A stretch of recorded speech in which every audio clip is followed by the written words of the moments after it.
Mutual Broadcasting System presents I Love the Mystery.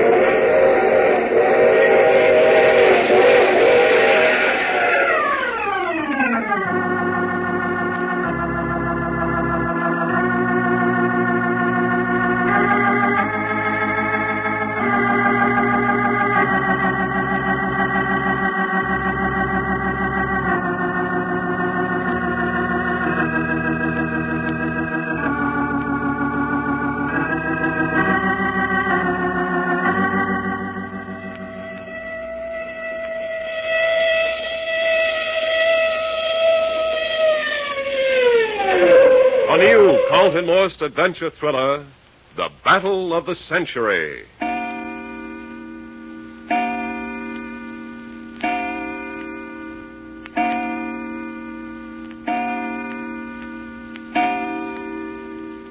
Six o'clock in the morning, on top of a haystack in somebody's pasture somewhere in Yolo County, California. It was at 1:45 last night when Jack, Doc, and Reggie crawled wearily, not to say disgustedly, and at the same time gratefully, onto this haystack, burrowed in for warmth and comfort, and went to sleep. The reason they were forced to take to a haystack is typical. Doc was driving the car along the main highway through Yolo County. He suddenly decided that one of the dirt roads to the left was a shortcut. This was at 9 o'clock, and Jack and Reggie were dozing in the back seat. And so they drove for 2 hours in the dark of the moon on dirt roads that were not meant for car travel even in broad daylight, and at night would have been hazardous for Beelzebub himself. Jack woke up and cursed Doc inelegantly, and Reggie hung onto the bucking machine and chuckled. And Doc plowed doggedly ahead until he finally failed to negotiate a sharp turn and ended up in the ditch with a car on its side. Half an hour later, Reggie found the haystack, and now at 6 o'clock, dawn has broken. And Reggie moves in the hay and stretches.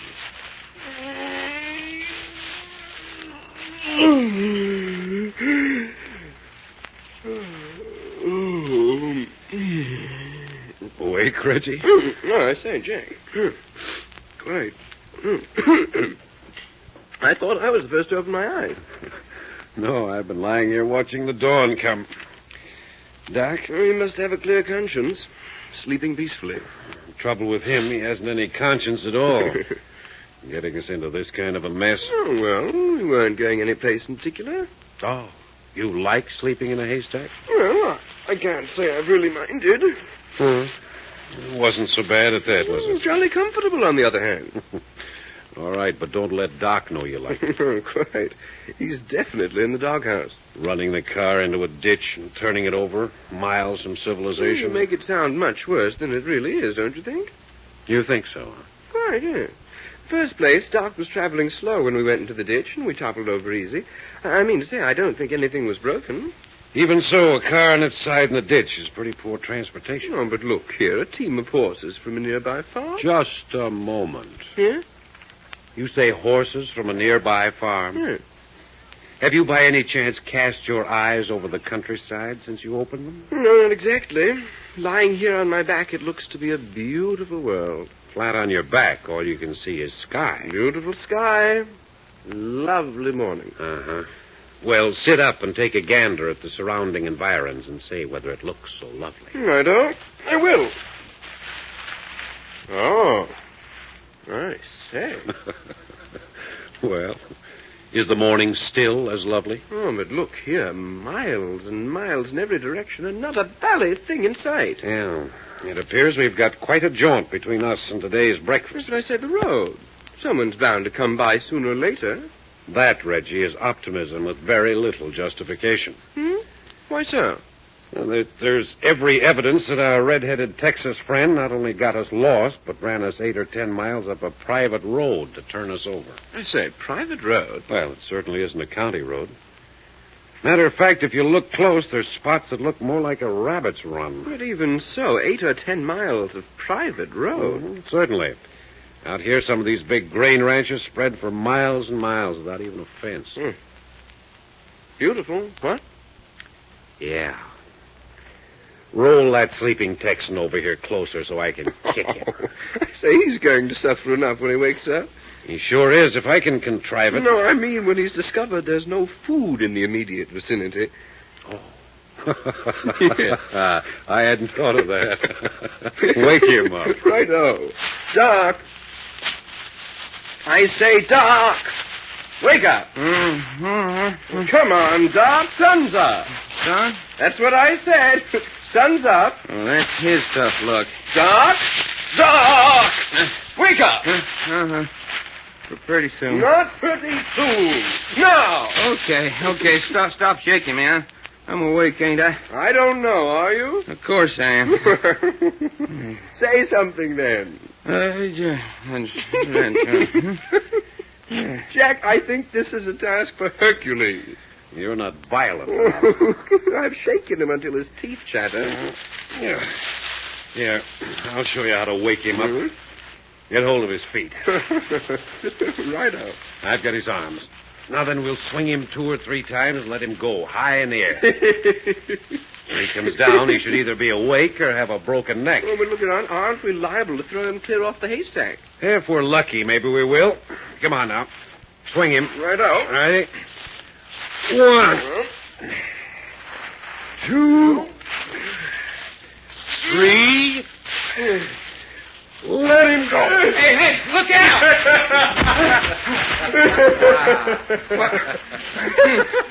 Dadgum, your ornery hides.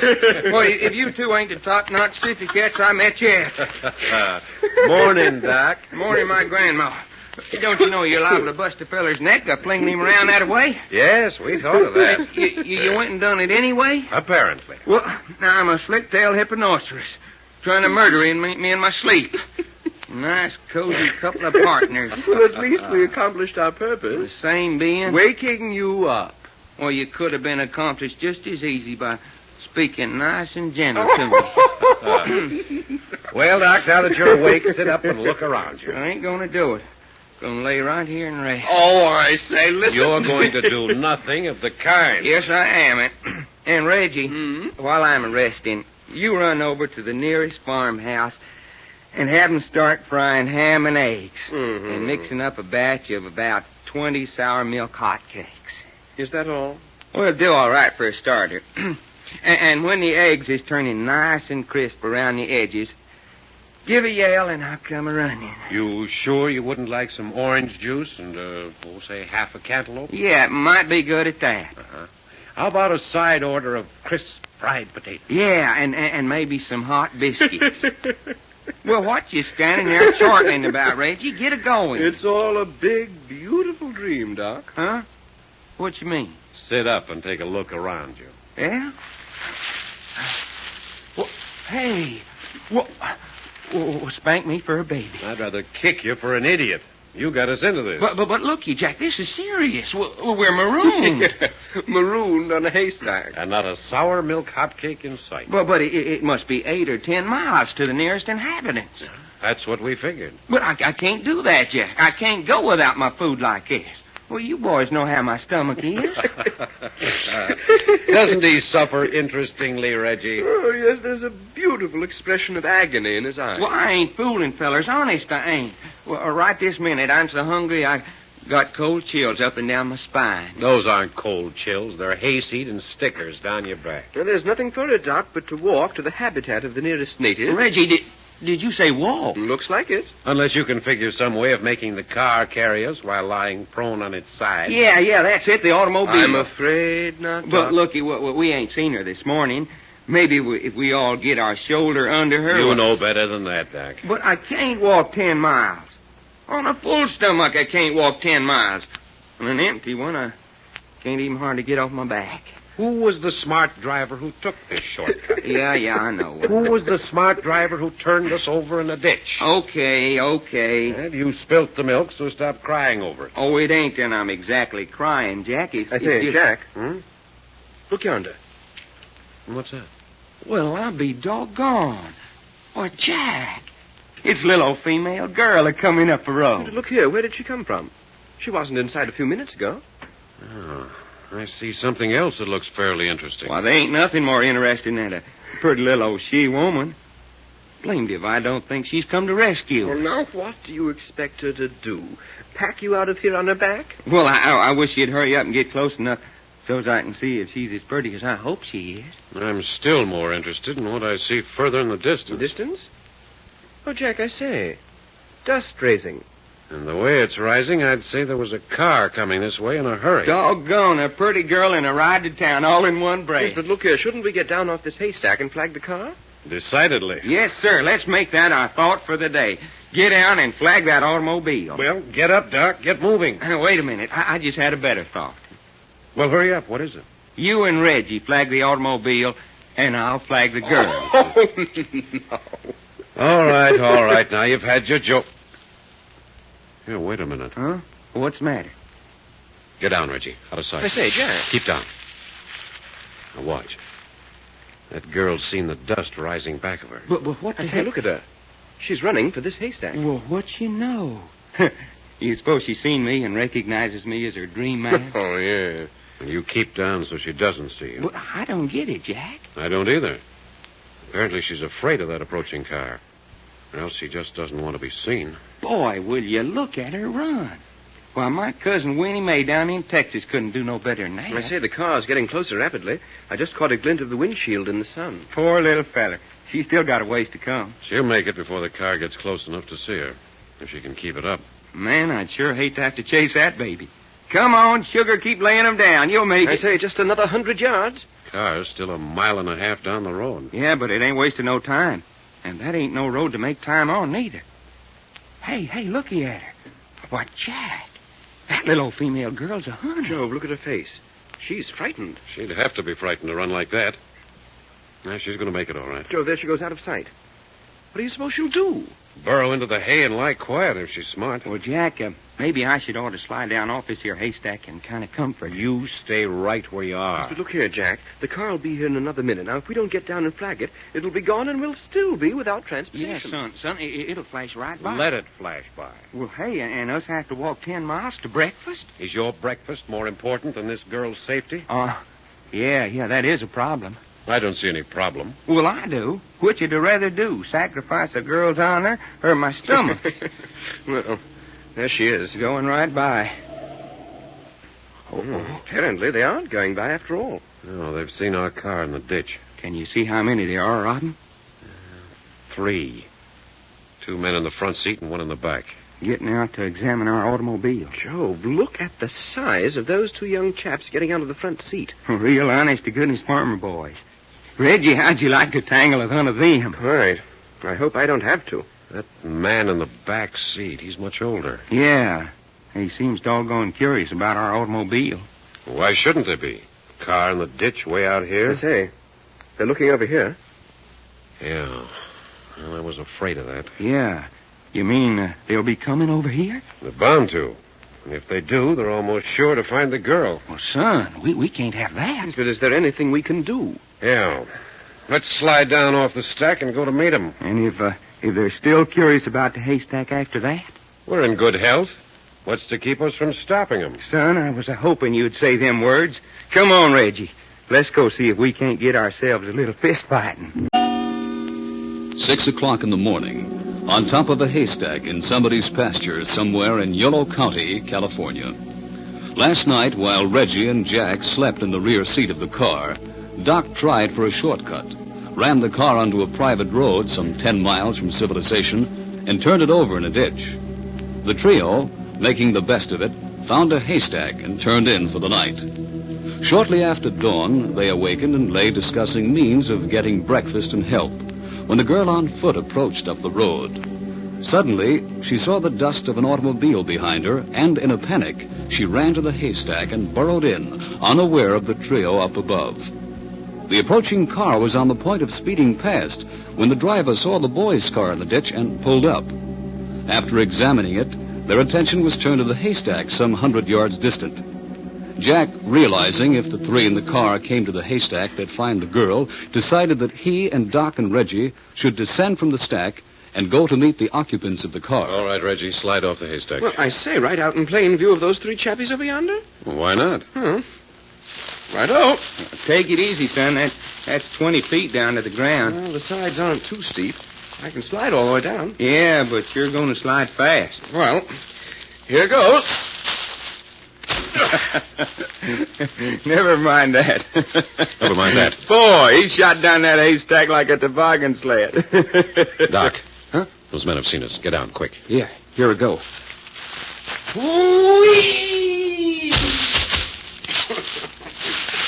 You came down fast, all right. Hey, that's okay. A little pile of hay to land on. Well, man could use a parachute. Look out, here comes Jack.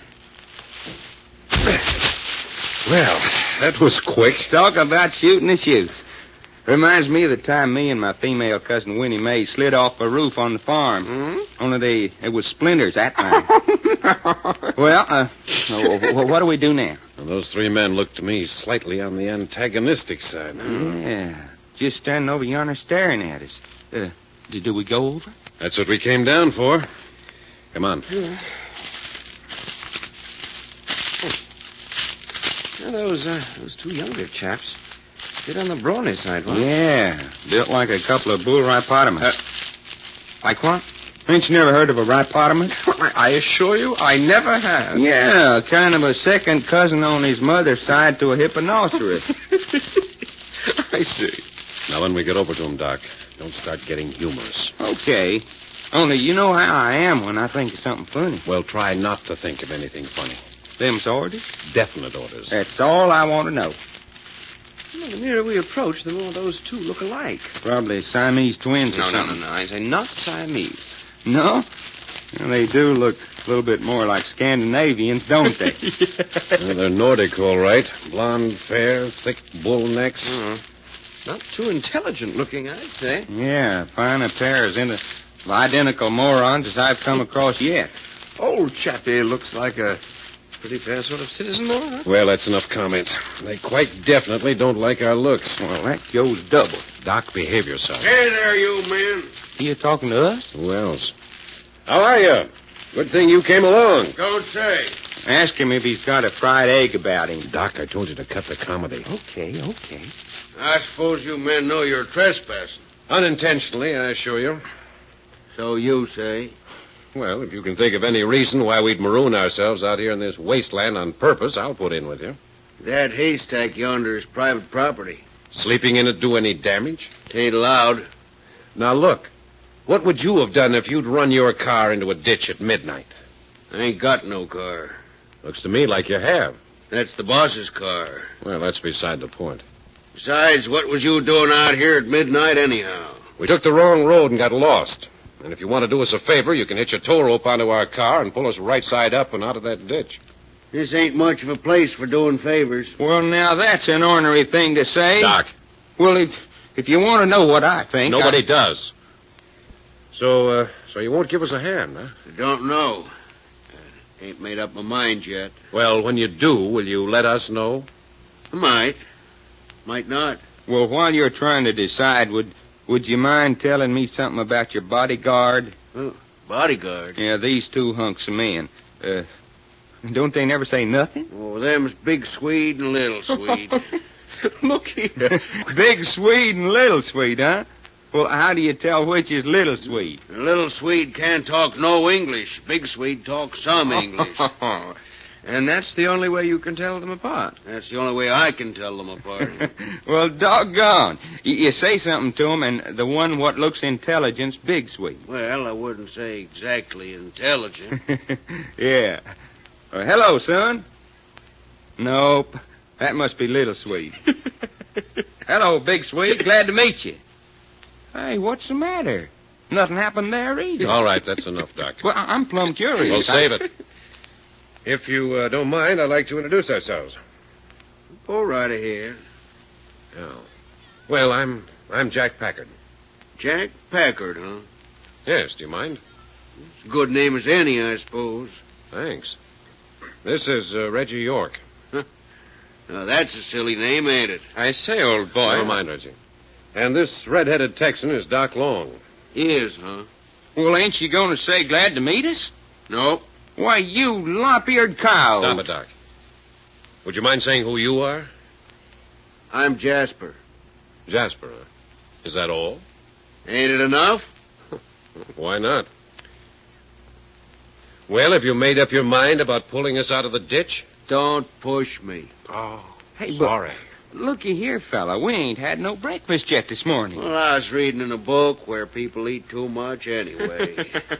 Well, ain't you the sympathetic cuss? I don't aim to be. And another thing, tell Big Swede and Little Swede to stop standing there glaring at it. Ain't doing no hurt. No, except they give me the willies. Standing there like that, like they was waiting to jump us. They would, too. A word from me, your names would be mincemeat. Hey, now, you ain't bragging, are you? Never mind that, Doc. Well, are we going to stand here and let him intimate that them two gorillas can... We're a lot more interested in getting our car out of the ditch. Just a minute. Is one of your boys aiming to say he can lick one of the Swedes? No. I am, too. I'm a-saying me and Reggie here can wipe the ground up with them two boys of yours. Doc, I told you to... Well, we can, and I'm here to prove it. Joe, Doc, Well, now, that's mighty interesting. I think the boss would like to meet you, boys. Boss? Yes, the boss is what you might say, cracked on the subject of prize fighting. Now, see what you've got yourself in for, Doc? How you mean, prize fighting? Well, he just likes it. He likes prize fighting better than most folks like Saturday night bingo. Well, we haven't got the Now, time. wait a minute, Jack. Let's see what he's got to say. Naturally, we don't get no professional matches up this way. Living out here on a 40,000-acre ranch, we don't get much of anything. All very interesting. Jack, will you hush up? Now, what's that got to do with us going to see your boss, Mr. Jasper? Well, on account of he likes prize fighting so much, he kind of built his own ring, if you get what I mean. Yes, I do. And I don't like it. Well, I do. Keep it talking, fella. As I was saying, having his own ring, he's always on the lookout for fighting men. Home talent, huh? And is Big Swede and Little Swede a couple of his fighters? They're his prime favorites. Well, what you know? Doc, I could break your neck with pleasure. What you talking about? Why, well, we couldn't any more pass this up than... How about it, Reggie? We ain't scared, are we? No, of course not, but... But nothing. Son, you hitch your automobile onto ours and pull us out of the ditch, and we'll go talk to your boss about smacking these two Nordic babies clean back where they come from. Deal? It's nothing of the kind. Well, I say it is, and Reggie says it is. That's two against But, one. Doc, I didn't say Sure anything. you did, fella. You ain't never run out on a good fight. Not never. But it's insane, Doc. It's one thing to fight for a purpose, but just to get into a ring for the pleasure of a wealthy farmer because he likes Well, prize make fighting. up your minds, gents. I ain't got all day. I say no. I say yes. Well, what do you say, Oh, Reggie? Jove, now, You don't care one way or the other. Is that it, Reggie? I say I wouldn't mind a bit of a round with one of those chappies. It might be valley interesting. On the other hand, Jack's quite right. Okay, Jack, we're stymied, so I'll tell you what I'll do. I'll flip you a nickel. Heads we fight, tails we stick our tails between our legs and get for home. Shouldn't even do that. Oh, come on. Where's your sporting blood? Heads we fight, tails we don't. Here she goes. Now, here, let alone. Let me see that. Heads she is. Should have known better than to let a crazy idiot like you... Okay, Jasper, hook on to us and pull us out of the ditch. That's the way it's going to be, huh? That's the way it's going to be. And are your two hunks of humanity going to be sorry? Go on. Hook your automobile onto us. Ain't going to need the car. Big Swede, Little Swede will lift you out of the ditch. I say you mean those two chaps. But... Sure. Go on, you fellas. Put that machine back on the road. Well, doggone. They're going on to do it. I say, Doc, perhaps Jack was right after all. Now, just a minute, you fellas. There's something else. I think that's plenty for now. Well, this is something else. You fellas been over in that haystack since last night? Yeah, that's right. See anything of a girl? A girl? Out in this no man's land? That's what I'm asking you. Did you see a girl? Certainly not. Was she in an automobile? No, she weren't in no automobile. Horseback, huh? No, not on horseback. Well, what sort of looking gal was she? Oh, kind of yaller-haired, small. Prettiest thing in all the state of California. Yeah, well, what would any female gal like that be doing traipsing around on foot way out here? She was running away from home, if it's any of your business. You don't say. You're home? No, I ain't married. Oh, I see. But you want to get married. No, I don't want to get married, and I'll stomp the man's teeth out who says that I do. Then would you mind saying who this gal is? She's the boss's daughter, if it's any of your business. Which, of course, it ain't. That's what I was thinking. So you ain't seen her? No, I'm afraid not. But will you tell me why the daughter of a man who owns 40,000 acres of land is running away from home at 6 o'clock in the morning? Because she's 18 and got just as much spirit as her old man. Is that what brought you out here looking for her? Well, maybe it is, maybe it ain't. Now, ain't that a pretty business, hunting down gals? It's a wonder to me you ain't got bloodhounds on her trail. You want to poke in the nose? Now, looky, you're lots older than me. Well, keep your comments to yourself about that girl, and that's just what you're going to get. Well, I still think it's a mighty mangy trick, running around the country trying to catch a gal that don't want to be caught. What kind of an old buzzard is her old man, anyway? Never mind that either. He's my boss. Yeah, I get it. Well, Jasper, old kid. Jack, will you look at those two men? Holy jumping catfish. Lifting that car back on the road as though it were a sack of flour. And them's the two guys we're supposed to fight. Oh, quite. Yes, sir. A couple of bull elephants. Well, you asked for it. I hope you're satisfied. Last night, Doc took a shortcut, got lost, and landed the boys' car in a ditch 10 miles from anywhere. The three spent the rest of the night in a nearby haystack. At 6 the next morning, from the top of the haystack, they watched a girl approach down the abandoned road. Suddenly, the dust cloud of an approaching car sent her running for the haystack. Quickly, she burrowed into the hay and lay still. The car stopped when the occupants saw the boys' machine in the ditch. Jack, Doc, and Reggie slid down the haystack and went to meet them. Two of the three men were young giants, almost identical, known as Big Swede and Little Swede. The only way of telling them apart was that Big Swede spoke a little English. The third and older man was Jasper. Jack asked him to pull them out of the ditch. Yes, and that was when Jasper made me a counter-proposal. He said he'd get us out if we'd return with him to the ranch house and fight the two Swedes. That the big boss was prize fight crazy and had a private ring. Well, I was against it, but Doc was all for it and won his point. So Jasper sent the two Swedes over, and with apparent ease, they lifted the car out of the ditch. Then Jasper asked if we'd seen a girl in the vicinity. Said she was the daughter of the ranch owner and was running away from home. Reggie, I swear to goodness. Did you see what them two Swede boys did, John? I say, and those are the two chappies we've just agreed to fight. Well, you made a bargain. Can't go back on it now. You'd hold us to it against our wishes? You sure would. You agreed to come to the ranch and put on a fight for the boss if we get your car out of the ditch. There's no backing out now. Well, who the heck said anything about backing out? I just wanted to warn you. Big and Little Swede can throw that car back in the ditch as easy as they lifted her out. Now, just a minute, Jasper, whatever your name is. Well, deal's a deal, I always say. Oh, you always say that. Exactly, in so many words. Well, just get this through your head. Nobody gets very far with us using threats. A bargain's a bargain, I always say. There's quite a heap of things you always say, seems to me. And when I says them, I mean them. That's all right. We made a bargain, we'll keep it. But don't get it into your head that you're forcing us into anything. No? No. We don't force worth a cent. Doc, you and Reggie go over and see if the car's all right. Sure. Come on, Reggie. Right on. Shouldn't be too much wrong with it. And maybe we can get them Swede boys to let us feel their muscles. Why do you want to do that? Well, I kind of like to find out if they got fighting muscle or just common, ordinary lifting muscle. That's right. There is a bit of a difference, all right. Oh, howdy, boys. Huh. Not a spark out of either of them. Jasper said you could tell Big Swede because he could talk a little English. Yeah. Which one of you talks American? Oh, you won't talk, huh? Well, perhaps you'd tell us which one of you is Big Swede. Well, honest to Grandma, Reggie, I ain't never come across anything like it. Two great big hooks are standing there shoulder to shoulder giving us a deadpan. Bit rummy, all right. Now, look, you fellas, are you just playing dead, or don't you, honest to goodness, understand the United States?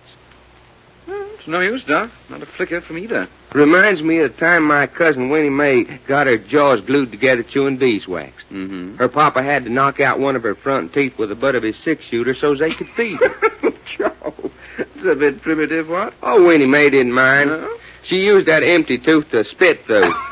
Blind a squirrel with tobacco juice at 20 paces. Oh, how old was Winnie Mae at the time? Well, let's see. That's the year before she eloped with Ernie Schulter. Mm-hmm. Who must have been going on about 10, I reckon. look, kid. Hey, Doc, what's the matter? Won't the car start? Oh, I ain't tried it yet. I was just telling Reggie about Winnie Mae. Oh, blast Winnie Mae. Jack, you oughtn't to talk that way about my blood relations. It ain't chivalry. Doc. Okay. Yeah, I reckon we ought to try out the automobile at that. You want me to get in? No, I'll do it.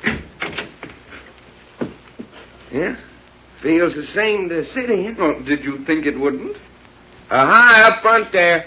Hey, you two Swedes, get out of the way. No telling what this thing will do when I start her up. Hey, did you hear what I said? Stand aside. Hey, Reggie, go on up there and push them two big bull elephants over to the side of the road. Right. Now then, you boys stand aside, eh? I said stand aside. That's it, Reggie. Push her. Why, you... Hey, Reggie, he swung on you. Swing on me, will you? Attaboy, Reggie. He's sagging. He's going down. Reggie, son, you knocked him out. Jove, I badly near broke my fist doing it. One Swede down and one to go. Oh, I say we can't hit this other chap. He hasn't even moved. Matter of fact, the expression on his face hasn't changed. Well, come on, fella. Put up your dukes. What's the matter with you? Ain't you going to fight for your partner? Hey, what's going on? Here, Doc, stop it. What's going on here? Hey, what's the matter with little Swede? Well, Reggie just up and knocked him out. Knocked him out. I don't believe it. Well, maybe you'd like him to knock out Big Swede, too, just to prove it. Stop it, Doc. What was the matter, Reggie? Sorry, I lost my temper for a moment. Doc wanted to start the car, and the two were standing directly in the way. Well, we asked them to move, and then I went over and started to push them to the side of the road, and that chappie swung on me, and I let him have it. That's a lie. You hit him with something. Mr. Jasper, did you say I lied? You hit him with something. Sure he did, with his fist. Did you say I lied? Now, see here, young fella. Did you say I lied? No, on second thought, maybe I was a mite hasty. You swear you just up and knocked him out? Certainly. Well. You're sure? There was no trick about it. If you're insinuating, No, Mr. Jasper... no, don't get me wrong.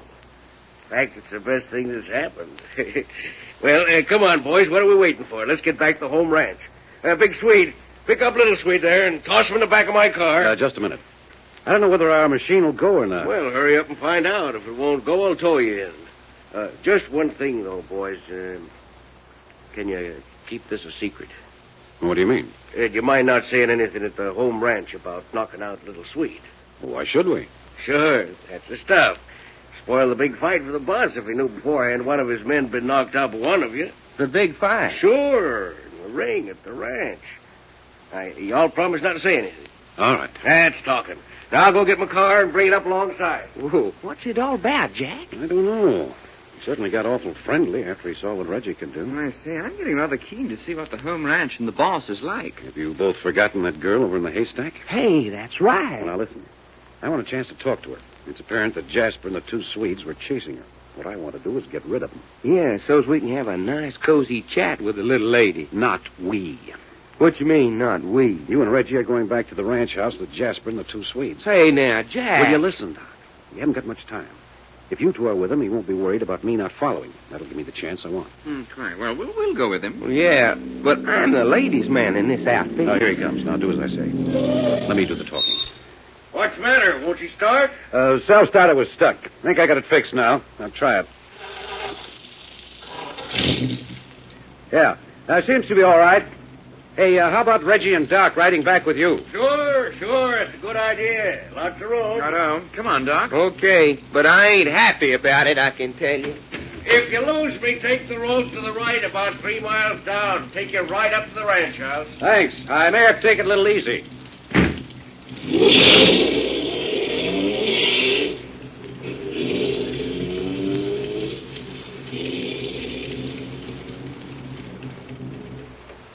Now we'll see what that girl in the haystack has to say for herself.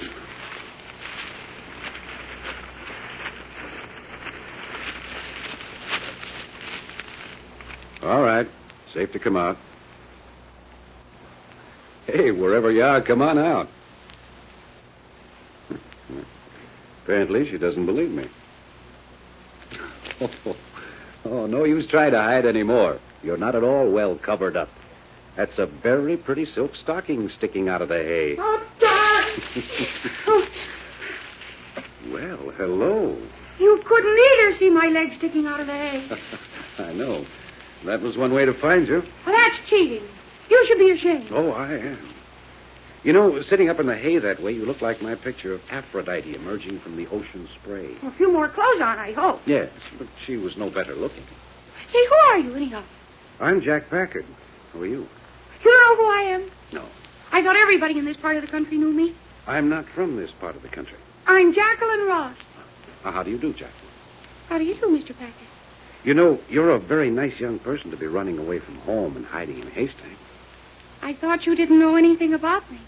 Well, I was on top of this haystack and saw you run over here and dive in. But how did you know I was running away from home? Because the car you were running from stopped over on the road, and a man named Jasper seemed very anxious to find you. Oh, was it only Jasper? If I'd known that, I wouldn't have run. Well, there were 2 Scandinavian boys with him. Oh, they wouldn't have made any difference. They don't ever say anything anyhow. I see. Well, now that I've found you, what am I going to do with you? Well, I like that.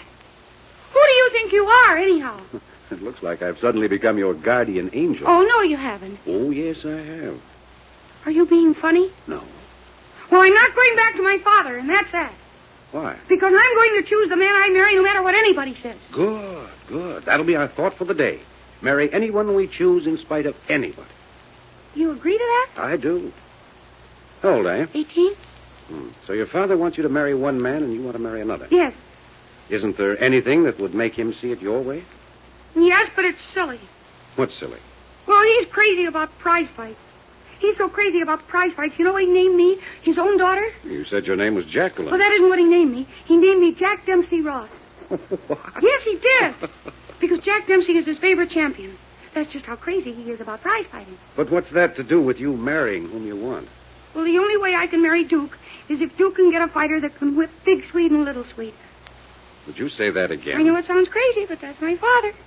If Duke can Duke's the man you want to marry? Yes. If Duke can find a fighter who can whip the two Swedes, Father will agree to me marrying Duke. He's got a real prize fight ring right on the ranch. Yes, Jasper told me that. But it's silly. There's nobody around here who would even dare get in the ring with them. They're too big and strong. Now, just a minute. Which side of the fence is Jasper on? Oh, he's a love. He's done everything to help me. Well, I thought he worked for your father. He does. He's foreman of the ranch. Why, if Father knew he was helping me run away. Helping you run away? I thought he was chasing you. No. I'm sure he was hoping to find me and take me on into town. Is that where you were going, into town? No. I'm supposed to meet Duke right here. Well, we'll sit right here and wait for Duke. I'd like to meet that young man. Hey, you mean you'll help us elope? No, I'm afraid not. Oh. So you're a traitor. Here, just a minute. So that's the kind of a man you are. Ruin a girl's whole life. But if you just listen... I don't want to listen. You just wait till Duke gets here. I hope he's got a gun. I hope he's got a great big gun. A cannon, maybe? Well, anyway, something to shoot you with. 7 o'clock in the morning, on the lee side of a big haystack in an isolated section of Jim Ross's 40,000-acre ranch somewhere in Yolo County, California. Last night, Jack, Doc, and Reggie spent the night in this same haystack when Doc got lost and ran their car into a ditch 10 miles from the nearest town. This morning, from the top of the stack, they saw a girl approach on foot and then run and hide in the stack below them on the appearance of a car in the distance. The car drew up abruptly when the driver saw the three comrades' car in the ditch, and the trio slid down from the stack to ask for help. They were met by Jasper and Big and Little Swede. Yes, that's when we learned that we were on the Jim Ross ranch, of which Jasper was foreman. That the ranch consisted of 40,000 acres, that Jim Ross was a prize fight fan, even to having his own prize ring on the ranch.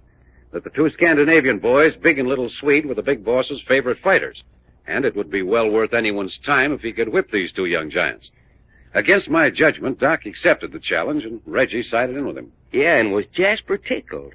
He insisted we should go back to the ranch house with him after Big and Little Swede had lifted their car back onto the road.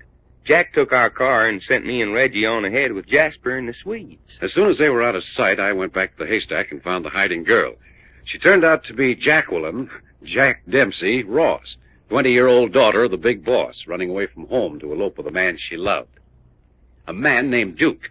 She said she was to meet Duke here at the haystack and asked me to help them. When I said I thought not, she flew into a rage and dissolved into tears, refusing to listen to anything I tried to say. Oh, why? Why does a girl ever trust a man? You're acting like a little fool. That's it. Call me names. Way out here with nothing for miles but this haystack. But if you'll just calm down. I am calm. All right. If you're calm, then listen to me. I won't. I tell you all about me. I trust you. And then you turn on me. I haven't turned on you. You have too. You women make me sick. There, you see, you hate women. You like seeing me miserable. What you need is a good spank. Sir, don't you dare lay hands on me. I'm not going to lay hands on you, but somebody ought to. Oh, just you wait till Duke hears about this. Just you wait. Well, if Duke's a smart man, he'll never show up. What do you mean? Well, just that you've got a temper like a catamount and a disc like two cats with their tails tied together. I have not. I say you have. If your father's trying to palm you off on some man, I'd say he has an awful grudge against you. You're absolutely and completely horrid. And you couldn't tell the truth if you wanted to. Couldn't I? No, you can't. I'm young and lovely. And every young man in the country's crazy about me. They're crazy, all right. Hey, there's a car coming up the road. Oh, you suppose it's Father? Well, suppose it's your father. Then what? But he mustn't find me. I'm eloping. I don't want anybody but Duke to find me. Well, maybe it's Duke. But supposing it isn't? Well, then you better get back under the hay until we find out. What good will that do? You'll tell on me. Will I? Well, you said you wouldn't help me. No, I won't help you run away, but neither will I give you away. You mean that? Well, look, if you don't want to be seen, you better dive back into that hay. That car's getting close. Oh, yes. I got a nice little nest dug down here. Well, lie still. I'll finish covering it. Well? I'm sorry I was so rotten. I didn't mean to think like that. It's too late. You've already shown what kind of a girl you are. Oh, I hate you worse than any man I ever knew. Well, you better keep still. That man's getting out of his car and coming over here. Is it my father? How do I know whether it's your father? I never saw him in my life. Has he got a paunch and red hair? Shut up. Oh, good morning. Is this your haystack? No, it isn't my haystack. Hey, what are you doing here? I slept here last night. Yeah? Yeah. My name's Jack Packard. What's your name? Does it make any difference? It might. I asked you what you were doing here. And I said I slept here last night. Well, you're not sleeping here now, are you? No. Then would you mind moving on? Well, that's not very friendly. Well, I don't feel very friendly. That's too bad. Hangover? No. I thought maybe it was, and you'd come out here to this haystack to sleep it off. Well, I didn't. Mind telling me why you did come out here? Yes? Yes, what? Yes, I mind telling you. Oh. Your name wouldn't be Duke, would it? How did you know that? And you wouldn't be looking for a girl named Jack Dempsey Ross, would you? Her name isn't Jack Dempsey, it's Jacqueline. Well, the way I heard it, her father's a nut about prize fighting and named his only child after his favorite ring champion. And his name certainly wasn't Jacqueline. Say, who are you anyway? I told you that once. Jack Packard. Well, supposing I am Duke Carter, and supposing I am here to meet Jacqueline, what of it? Going to run away with her, aren't you? Is that any of your business? Going to marry the girl? Say, look here now. I asked you a simple question, and I repeat it. Are you going to marry her? Certainly I'm going to marry her today. I wouldn't if I were you. What? I wouldn't even elope with her. Say, are you crazy? No. Then why shouldn't I marry her? If I can get her out from under her old man's thumb. Because she's got a horrible temper. She has not. Oh, yes, she has. She's a wild Indian if I ever saw one. I don't care if she's a Fiji Islander. If I love her and I want to marry her, I'll do it, and it's none of your business. You feel that way, do you? Yes, I feel that way. She isn't very pretty. That's a lie. Her legs are too long. They are not. I don't see what you can see in her. I'll tell you what I see in her. She's the most beautiful, the most charming, the loveliest girl that was ever born. And if you say she's not, take off your coat and see what happens to you. Well, Duke, I guess you win. Certainly I... Huh? What do you mean? Come on out from under the hay, Jack Dempsey. Jacqueline. Say, you... You speaking to me? Yes.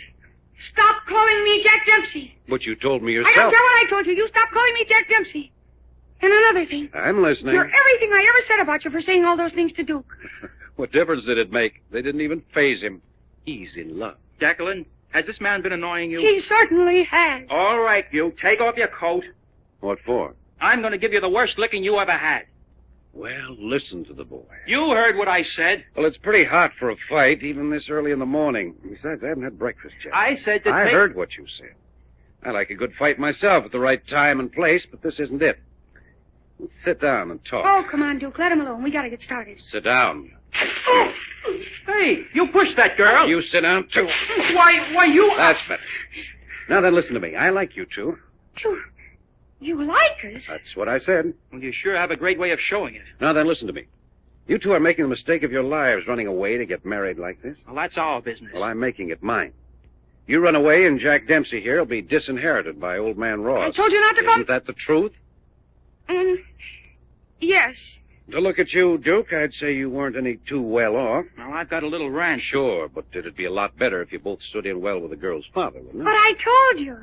He wants me to marry another man. With one exception. Oh, it's crazy. Well, nevertheless, he's agreed to let you marry Jacqueline here if you can bring an amateur prize fighter into the ring who can whip Big Swede and Little Swede. Yes, but where can I find anyone like that? Well, there isn't a fighter in these parts who isn't afraid of them. You're wrong. What? I've got a partner who can knock the stuffings out of either of those Scandinavian boys. Oh, you're nuts.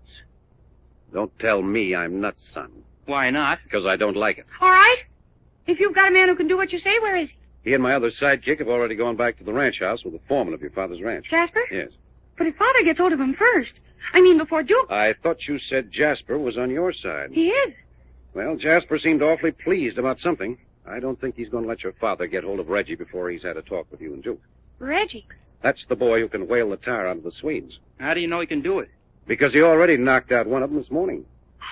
Are you sure? Ask Jasper. He saw it done. Oh, Duke, do you suppose? Oh, I don't know what to say. Well, look, even if you're doubtful, it's worth taking a chance, isn't it? If by some hook or crook Reggie is defeated, you can still elope sometime in the future. Well, I guess so. And this way you're gambling on staying in the old man's goodwill and still getting the girl. And what do you say, Jack? Oh, yes. Please, let's try Well, it. I don't know. After all, I'm marrying you and not your father's money. Oh, don't be silly. I know that. Well, if you do... Of course I do. And after all, Father is all alone in the world except for me. I mean, if I can have you both, it'll be so much better. Good, then that's settled. Now then, let's all get to the ranch house as fast as possible. Hey, wait a minute. Old man Ross ordered me off his place and threatened to shoot me if I ever came back. He won't shoot anybody. Oh, you don't know Father. Well, never mind. I'll see he doesn't shoot anybody. That is, until you've had a chance to tell him about your fighter. After Oh, that... if he once knows Duke's got a fighter to put up against his men, he'll forget all about his grudge. Good. Then let's go tell him. Well, if I get shot... If you get shot, I'll personally tie up your wounds. And if you die, I'll chant hymns on your grave every night for a year. That isn't a bit funny. You think not? You can hear me chant a hymn once. Jekyll, and this fellow sounds to me like he's talking through his hat. You think he's really got a fighter? Oh, I don't know. I've never seen him before. Now, look, am I going to have to hog-tie you two kids to get you to the ranch house? Well, you are telling the truth. Oh, do we have to go over all that again? I suppose you know I'm trusting the honor of a good woman in your hands. Well, let's make that our beautiful thought for the day. You're trusting the honor of a good woman in my hands. If you're making light of Oh, what come on. Stop acting like the hero and the drunkard, and let's get started. And just so you won't get any ideas about eloping, after all, you ride in my car, Jack Dempsey. You don't stop calling me Jack Dempsey. I know. You're going to be mad at me again. Oh, why wasn't I born a man with lots of muscle? But just you wait. My father'll take care of you. Looky, Jack, ain't I about the prettiest thing you ever did see? Purple trunks and everything. Doc, they are positively ghastly. What you mean, ghastly? They asked me what colored trunks I wanted to fight in, and I said the purplest purple they had. And these is them. Yes, there's no doubt about them being purple, all right. Yeah, they kind of match my red hair, don't you think? No, I don't. Well, that's because you ain't got no sense about colors, Jack. Well, maybe you're kind of colorblind or something. I wish I was every time I look at you. Well, you're simply going to overpower your cowboy opponent by sheer weight of color, Doc. I'm going to overpower him with more in color. Boy, I'm going to wipe up the floor with that curly hombre. The old fire eater himself. You huh? dang tootin'. Hey, Jack, you better hurry up and get yourself in your trunks. Fights are starting pretty soon. I'm not going to put on any trunks. Well, you ain't? I am not. I think the whole business is silly. And I'm not going to make it any sillier by dolling myself up like a chorus girl. What you mean, chorus girl? These here are honest-to-goodness fighting trunks. And I'm still not going to put them on. Well, you'll have to strip down to the waist. They'll insist on that. Then I'll strip down to the waist. Well, anyway, fella, now put on these regulation shoes. Well, you don't want to have your feet go slipping out from under you just when you're ready to give him the coup de grace. What? Oh, no. Coup de grace. Well, sure. Fighting in the ring ain't like fighting with your feet on solid ground. Come on here. Put on these shoes. All right, Doc, all right. Well, come on out there. What are we waiting for? Well, Doc, I say there's still 20 minutes until we're due at the ring. What I want to know is, how did we get ourselves into this? Well, that's simple. That curly cowboy got nasty with me, and I up and socked him to sleep. Now I got to give him a chance to get even. Only he ain't going to get even on account I'm going to send him bye-bye again. Well, that doesn't answer my question. Well, you ought to know how you got into this. That there Ole hombre barges around the corner of the barn and smacks into you, and then he ups and takes a swing at you. Yeah, but why did he take a swing at you? Because he has that kind of a disposition, I suppose. Well, I think you're wrong. Hey, what you talking about? I think both of these fights are frame-ups. Oh, look here, Jack. How can they be frame-ups? Well, Curly picked a fight with me, and Ole picked a fight with you. Well, that's just it. Two strangers pick quarrels with us out of the empty air. Why? It doesn't make sense. Well, all I know is When a guy swings on me, he better duck on account of I'm going to swing right back. Certainly. That's just what Jim Ross anticipated. Say, are you saying Mr. Ross deliberately set those men on you? Sure he did. It's as plain as the nose on your face. Well, what did he want to do that for? For tonight's show. I say, do you think his love of prize fighting would make him go that far? I mean, say, deliberately start a quarrel so that the men would fight it out in his own private prize ring? Yes, and I'll tell you why. You heard him say he had 150 men working for him. Yes, quite. And he also said that they put on 2 or 3 grudge fights in the ring every Wednesday night. Yeah, sure he did. Well, doesn't it sound a little unreasonable to you that 150 men can't work together without having 2 or 3 bitter quarrels every week? Joe, that does seem a large percentage. Unless all his men are as ornery as Ole and Curly. Well, if they are, they've been made that way by Jim Ross. What you driving at, son? I think that man spends all his spare time causing trouble among his men just for the pleasure of seeing them fight. Why, the old son of a gun. Yeah, and we've fallen very neatly into his trap. Well, son, I reckon ain't nothing we can do about it at this stage of the game. No, but we can see that we don't fall into the trap again. Well, I don't see how. Every time anybody takes a swat at me around this here ranch, I'm going to bop 'em right back. Yes, and that's another fight for the ring. Nothing of the kind. We'll insist on settling the argument right then and there. Yeah, sure. That's the way to handle it. Hey, where's Duke Carter? I ain't seen him all evening. Oh, look here. He's about somewhere with Jacqueline Ross. Naturally. Yeah, I suppose so.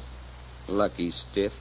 Only good-looking girl in miles. She's got to be in love with somebody else. Mm-hmm. Well, your women always seem to be in love with someone else, Doc. Yeah, I can't figure it out. No. Me being as popular as I am with women. Just the same, Jack. That was a smart understanding you had with Mr. Ross, insisting that his daughter and Duke could see as much of each other as they liked until the fight. I didn't do it for them. I just thought it'd make the old man uncomfortable. You don't like him? Oh, he's all right, I guess. Only this prize fight mania proves that he's got a cruel streak in him. And I don't like that. Yeah.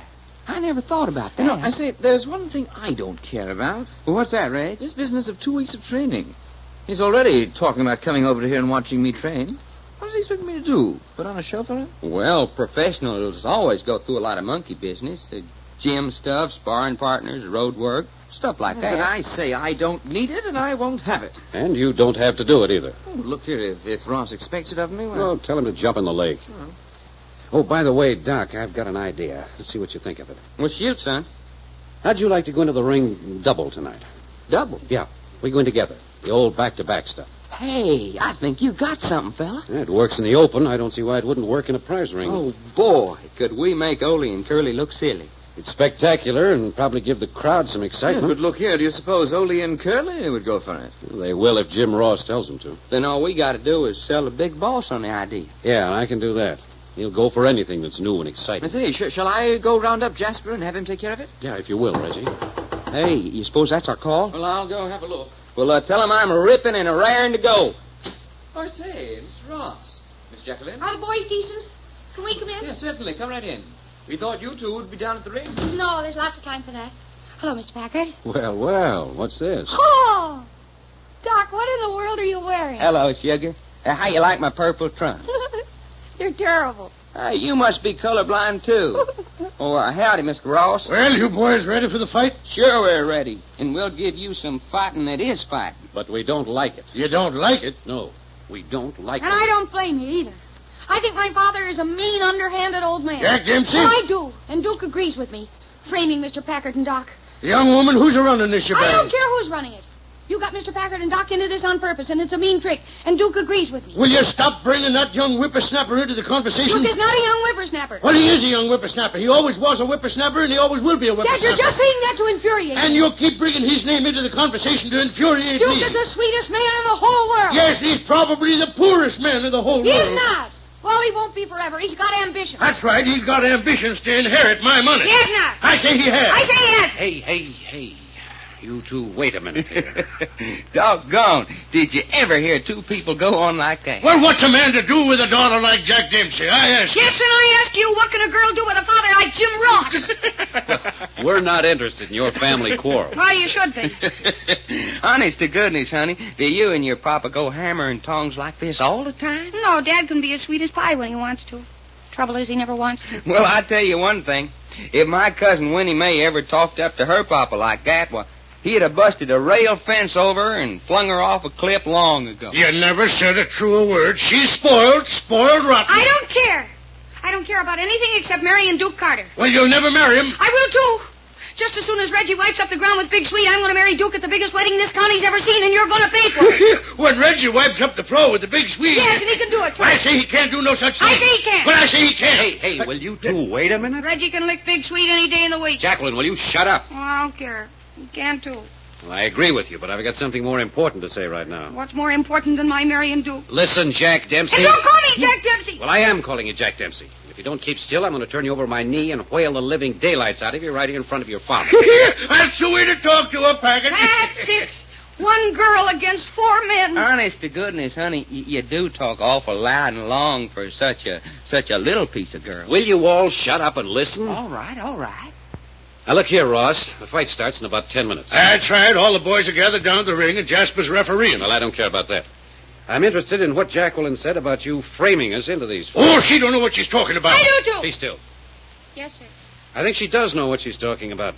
I suspected it before she gave it away. Well, what about it? Just this. We go through with the fights tonight, but don't try it again. If one of my men picks a fight, you gotta fight him or show the white feather. But we don't have to fight him in the ring. And we won't fight him in the ring. No? No. We'll knock him out where he stands, and that'll be the end of it. Now then, tonight you want a really good show? What do you mean? Put Doc and me in together with Curly and Ole. 4 men? Why not? Then you'll see a really good fight. You boys want to do it that way? Certainly. Then, boys, that's how it'll be. Whoopee! Jacqueline, tonight you're going to see some fighting that is fighting. Blood, guts, and feathers everywhere. You know something, son? The nearer it gets time to go in that ring and mop up, the better I like it. First thing you know, you'll be enjoying yourself. I think he's doing that right now. Of course I am. There's only one thing, though, Jack. Us fighting double this way, it ain't so good. I thought you wanted to fight double. I asked you. Oh, yeah, I know. The fighting's all right. It's just that I'm going to have to divide the glory with you afterwards. Oh, no. That's all right with me. You're welcome to all the glory you can get out of this. Well, that's pretty darn swell of you. Only you know I won't take more than my share. Oh, no. Well, I won't. Well, Dad, blame it, did I ever take more than my share of anything? Well, how about the girl? Oh, gals is different. Oh, yeah? Well, sure they are. I got first call on all the women. Oh, by the way, where's that little old Jack Dempsey gal and her pappy go? Down to the ringside. Old man Ross went down to give Jasper instructions for the 4-man fight. Did Ross say Jasper was refereeing? Well, what we need a referee for? In a 4-man fight with bare fists, anything goes. I doubt that, Doc. They'll probably keep it a stand-up, clean-blow fight. Well, shucks, I didn't mean to get a man down and gouge him. Well, just the same with 4 in the ring, Jasper better keep moving or he's liable to get run down. Yes, quite. I'd certainly hate to referee a 4-man fight in that small a space. Sure be a good chance to get the referee down and kick him around some, though, if he wasn't giving you the breaks. Oh, but look here, Doc. Remember, Jasper's on our side. He'll want to see you two chappies win. Yeah, we can't kick Jasper around tonight. Well, let's make that our thought for the day. We can't kick Jasper around tonight. Hey, what's holding things up? I'm a raring and stomping to get started. Ross said they'd send word up here to the training quarters when they're ready for us. It must be about time, though, don't you think? Should be. Speaking of training quarters, these are a bit all right, what? Yeah, we should ought to have some fun here the next couple of weeks. I ain't never seen a gymnasium like this here. Punching bags, weightlifting machines, bars, trapezes. Say, did I ever tell you about the time Winnie Mae's mama took my cousin Winnie Mae and me to the circus? I wouldn't be surprised. Oh, I did? I don't remember telling you. Go on, Doc. What happened? Well, Winnie Mae didn't ever see a circus before. She was sitting there eating hunks of Cracker Jack when them acrobat hombres and females in tights begun swinging out on their trapezes. Well, all of a sudden, one of them female acrobats let go way up in top of the tent and started doing flip-flaps. Flip-flops. What'd you say? Flip-flops. Well, anyway, she started doing didos, and Winnie Mae sucked in her breath and swallowed a hunk of Cracker Jack backwards. Backwards? Well, I swear to my grandma, that girl darn near choked to death right there. Then some feller picked her up by her feet, and her mama whanged her on the back for maybe 10 minutes before they jarred it loose. Well, how old were you and Winnie Mae then? Oh, 6 or 7, I reckon. Mm-hmm. Weren't you pretty young to remember all the details? Well, shucks no, Reggie. I even remember reading soft as silk cake flour across the back of her underwear while this hombre was holding her up by her feet. Oh, no! I say, there they are. Come in. Well, if it ain't our little old gal friend. And Duke, come on in, Duke. You boys ready? We've been ready for hours. You come to get us, Duke? Yes. No rush, though. Jasper said to bring you out in 2 or 3 minutes. Everything set for Doc and me to go into the ring together? All set. Jasper says you're crazy to want to do it. He does, huh? Why? He says Curly and Ole are old sidekicks, and they know plenty of dirty tricks. Well, he's not going to let him get away with it, is he? Well, that's just the trouble. What can he do about it?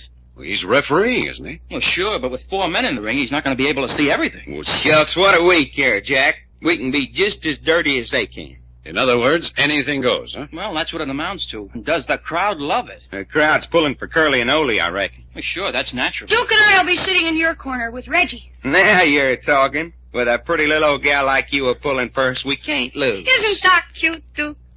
I'm crazy about him. You are, sure enough? Bend over here and I'll kiss you for luck.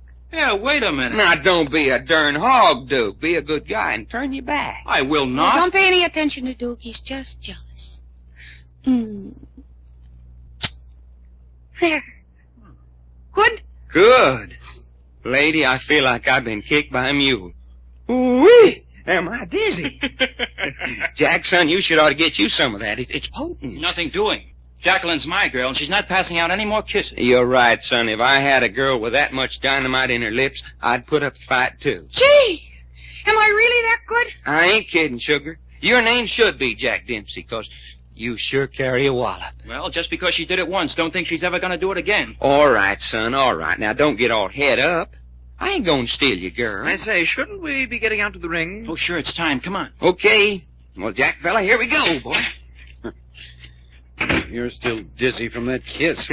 Sure, I'm still dizzy. I'm walking around on air. Well, that's great. Well, what you mean that's great? I want a fighter at my back tonight, not a Romeo full of love and kisses. Son, it's just like I'm always telling you. There ain't no time I fight better than when some gal's honor's at stake. All right, all right. I say, you two coming? Yeah, go ahead with Duke and the girl. I want to talk to Doc. Right-o. Now, look, Doc. Yeah? No rough stuff unless they start it first. Well, sure, but that don't go if they do start something dirty. No, we'll use whatever tactics they use. We'll work back to back unless they're too cagey for us. If they won't fight that way, then we'll have to split up and go it on our own. But the minute they start pressing us, back to back again. Sure. Same old tactics as we always use. That's it. Hey, looky yonder. Outdoor ring all lighted up. Good-sized bunch of people, too. It's funny how your blood starts singing at a time like this. Yeah. Oh, just one thing more now. If one of us knocks out his man first, he's to go to a neutral corner and let the other fight it out alone. Hey, they won't do that. If they get one of us, why, they'll both jump on the other, and you know it. Well, just the same, we don't fight that way. Well, okay, fella. But that gives them an advantage. All right, come on. Hurry it up. They're waiting for you. All right, we're here, aren't we? Curly and Ole are already in their corners. Come on. Jasper's waving to you. All right, boys, come on. Climb into the ring. All right, Doc. Right here through the ropes. Here I come.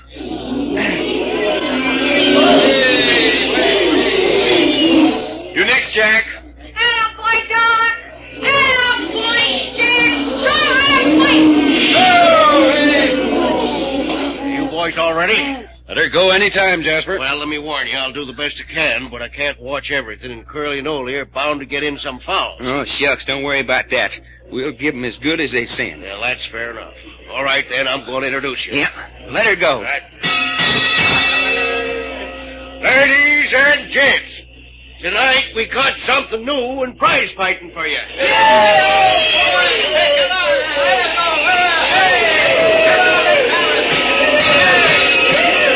Tonight we're going to give you 4 men in the ring at once. 2 grudges are to be settled in one fight. In this corner we have Curly Wilson and Ole Jenkins.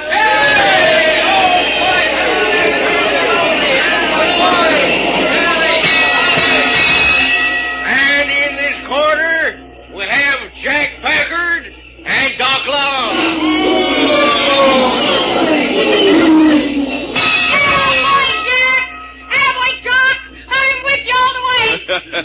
Listen to little old Jacqueline. Yeah, look at old Jim Ross sitting over there on the edge of his chair. Yeah, doggone. He sure does love a prize fight, don't he? Now, before I call the boys out the center of the ring, I want to make one more announcement. There will be no rounds in this fight. Once the start, they keep fighting until one side is the winner! All right, boys, come out the center of the ring. That's it. Gather around here. Gather around. That's right.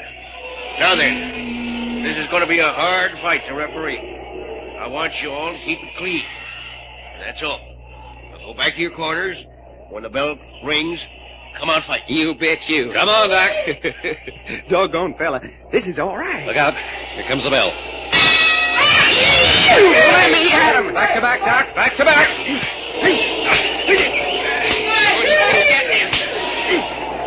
Fight him, Doc! Fight him, Jack!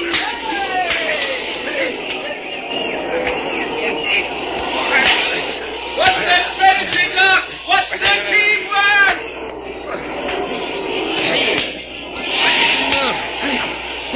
Say, those two are real fighters. Early and over, you know, slouches. All right, you zippy. Oh, did you see that? Did you see that? Come on in.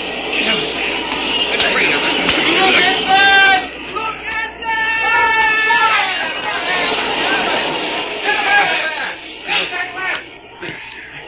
Jack, I got Curly's measure. All right, then. Let him have it the next time he steps in. You bet Keep you. at him, Doc! Here he comes. Take that.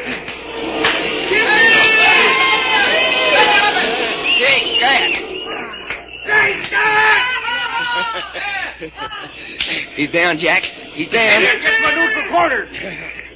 All right, Ole. It's just you and me now. You mean it's just you, fella?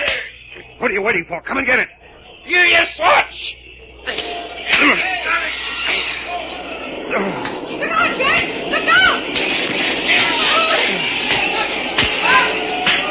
Hey, boy, Jack! You got it, woman! Try to follow me, will you? Well, try this on your chin.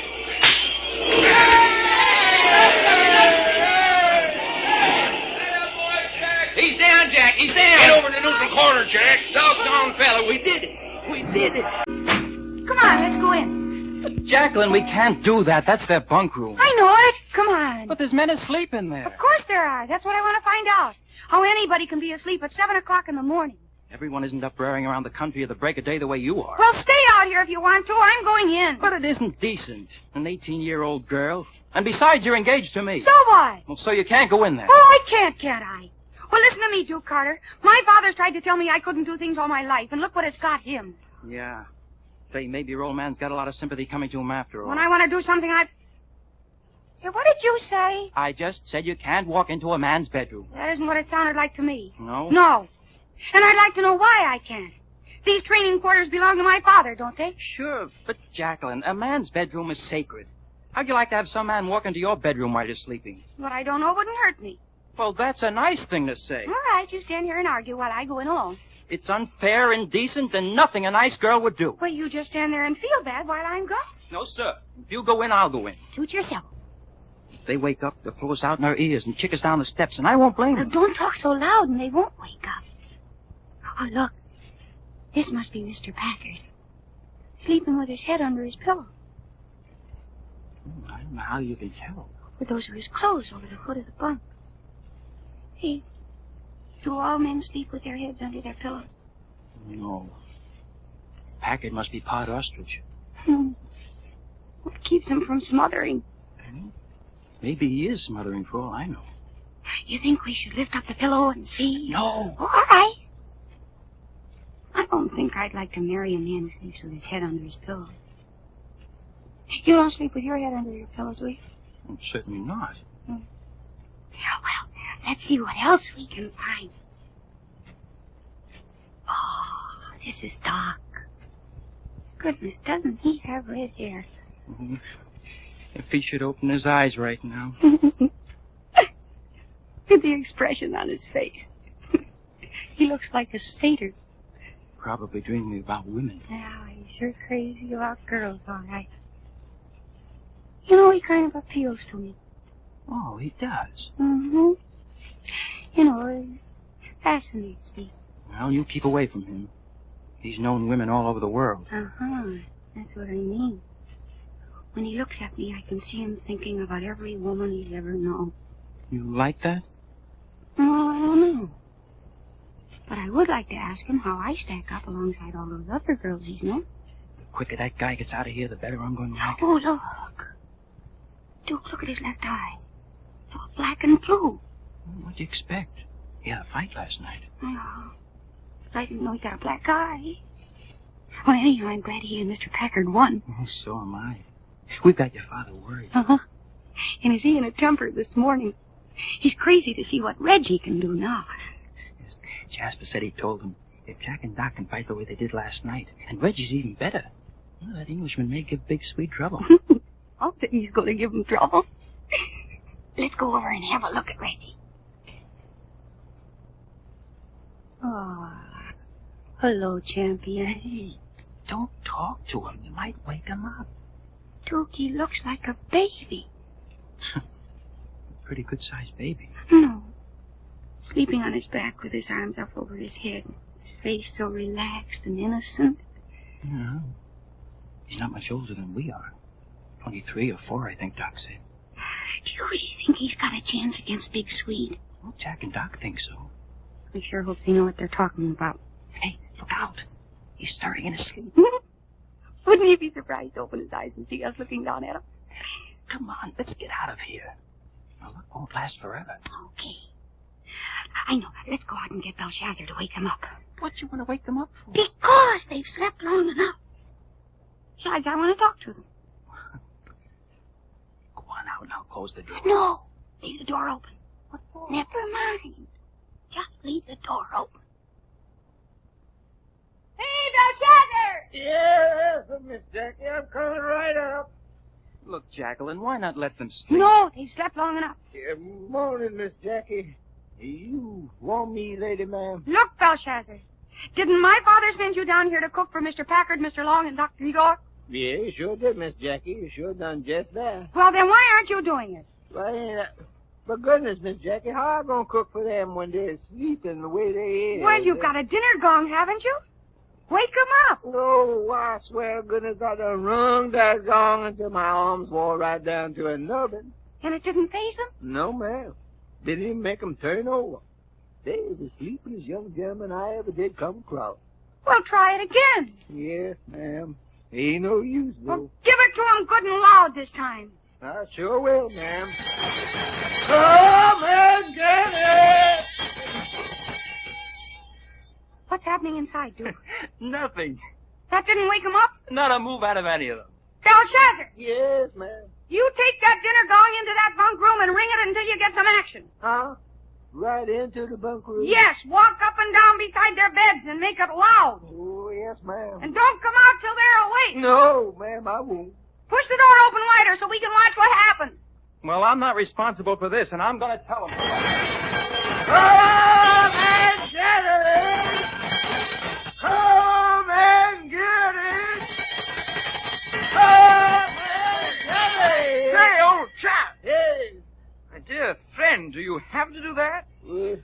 Yes, sir. I sure do.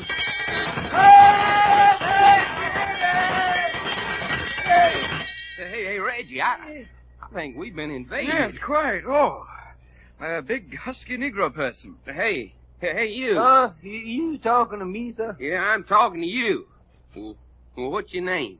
Belshazzar, sir. Oh, no, not Belshazzar.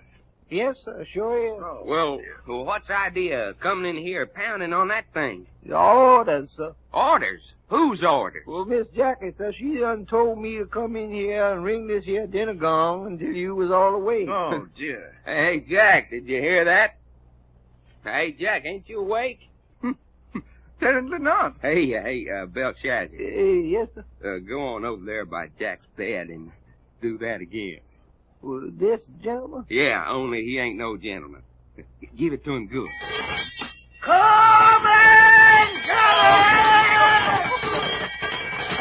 Oh, I say, isn't that awful? Hey, what happened? Well, nothing happened, boss.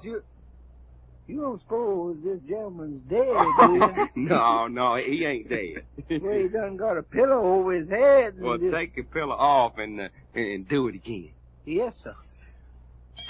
Come and get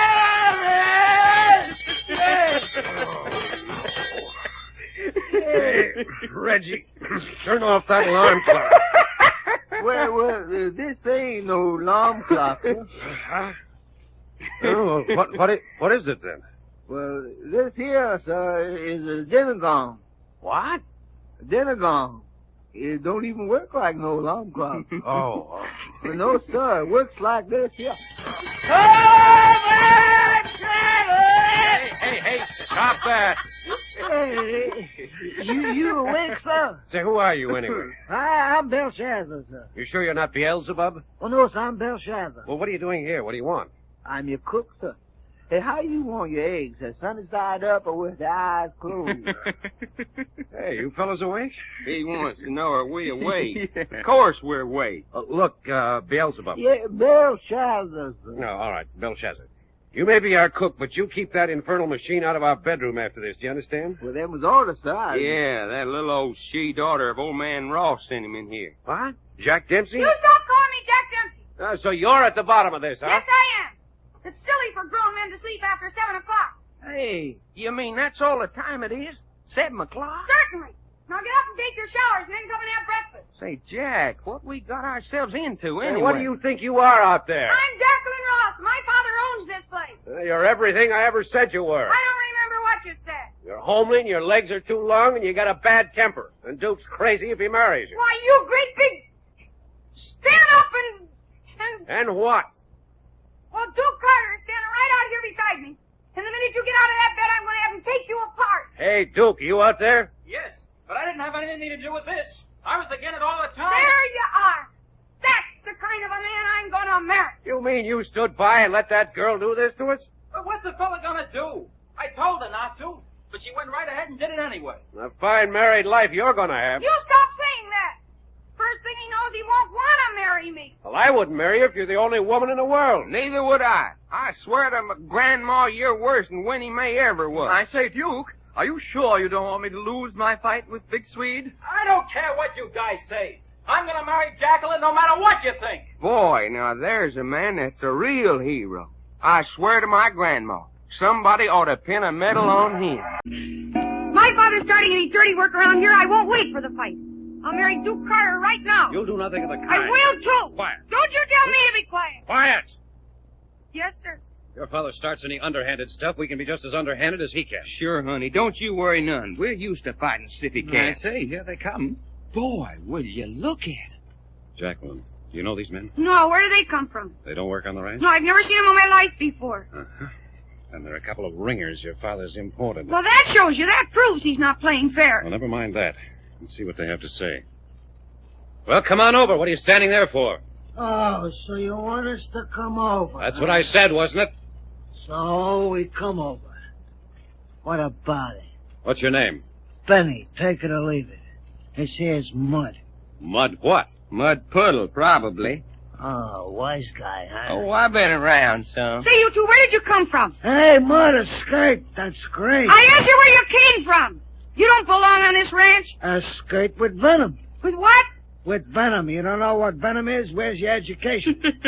I said you didn't belong on this place. She says we don't belong on this place, Mud, and after the old man giving us 200 smackers to come all the way from Reno. Oh, so Ross brought you down from Reno. You catch on quick, Johnny. Well, why did he bring you here? He wanted Reno. He needed a couple of smart sparring partners for a fighter. So the chief of police said he'd let us two boys out of the can if we'd get out of the state. So we accepted the proposition. Hey, you fellas just get out of the calaboose? Yeah, it wasn't much of an assignment, though. We was only in for 3 months. I say, what were you incarcerated for? Hey, Mud, did you hear that? Or is my ears deceiving me? You'll have to talk just plain United States to these mugs, Reggie. He wants to know what you was in for. For beating up 5 policemen. Oh, look here. You two men beat up 5 policemen? That's the plain truth, Percy. I say, what did you call me? The Wade was Percy. It's quiet. I just wanted to be sure. And a kid, Reggie. Hey, Mud, you see that? He popped me on the chin. Well, I say. Hey, ain't you heard at all? No.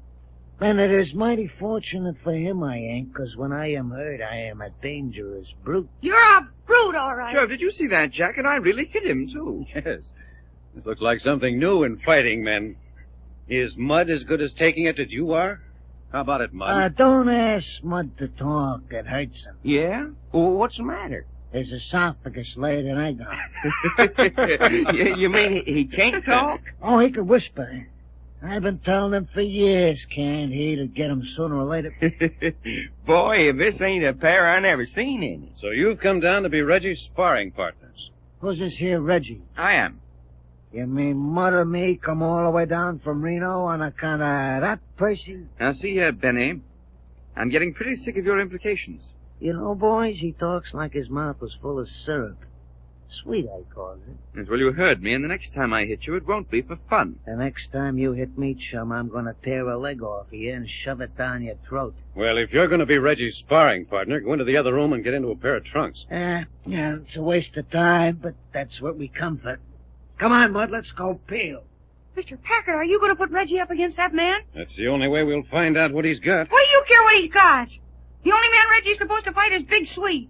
What about it, Reggie? Well, I say, I'd like to guard him. I've never seen a chappie who could stand up under a punch like that. Yeah, didn't he make him blink? Well, better go get into some trunks. Yes, righto. Only take half a minute. I think you're crazy. You don't know what that man has up his sleeve. If my father sent all the way to Reno for him, he's got some good reason for it. Exactly.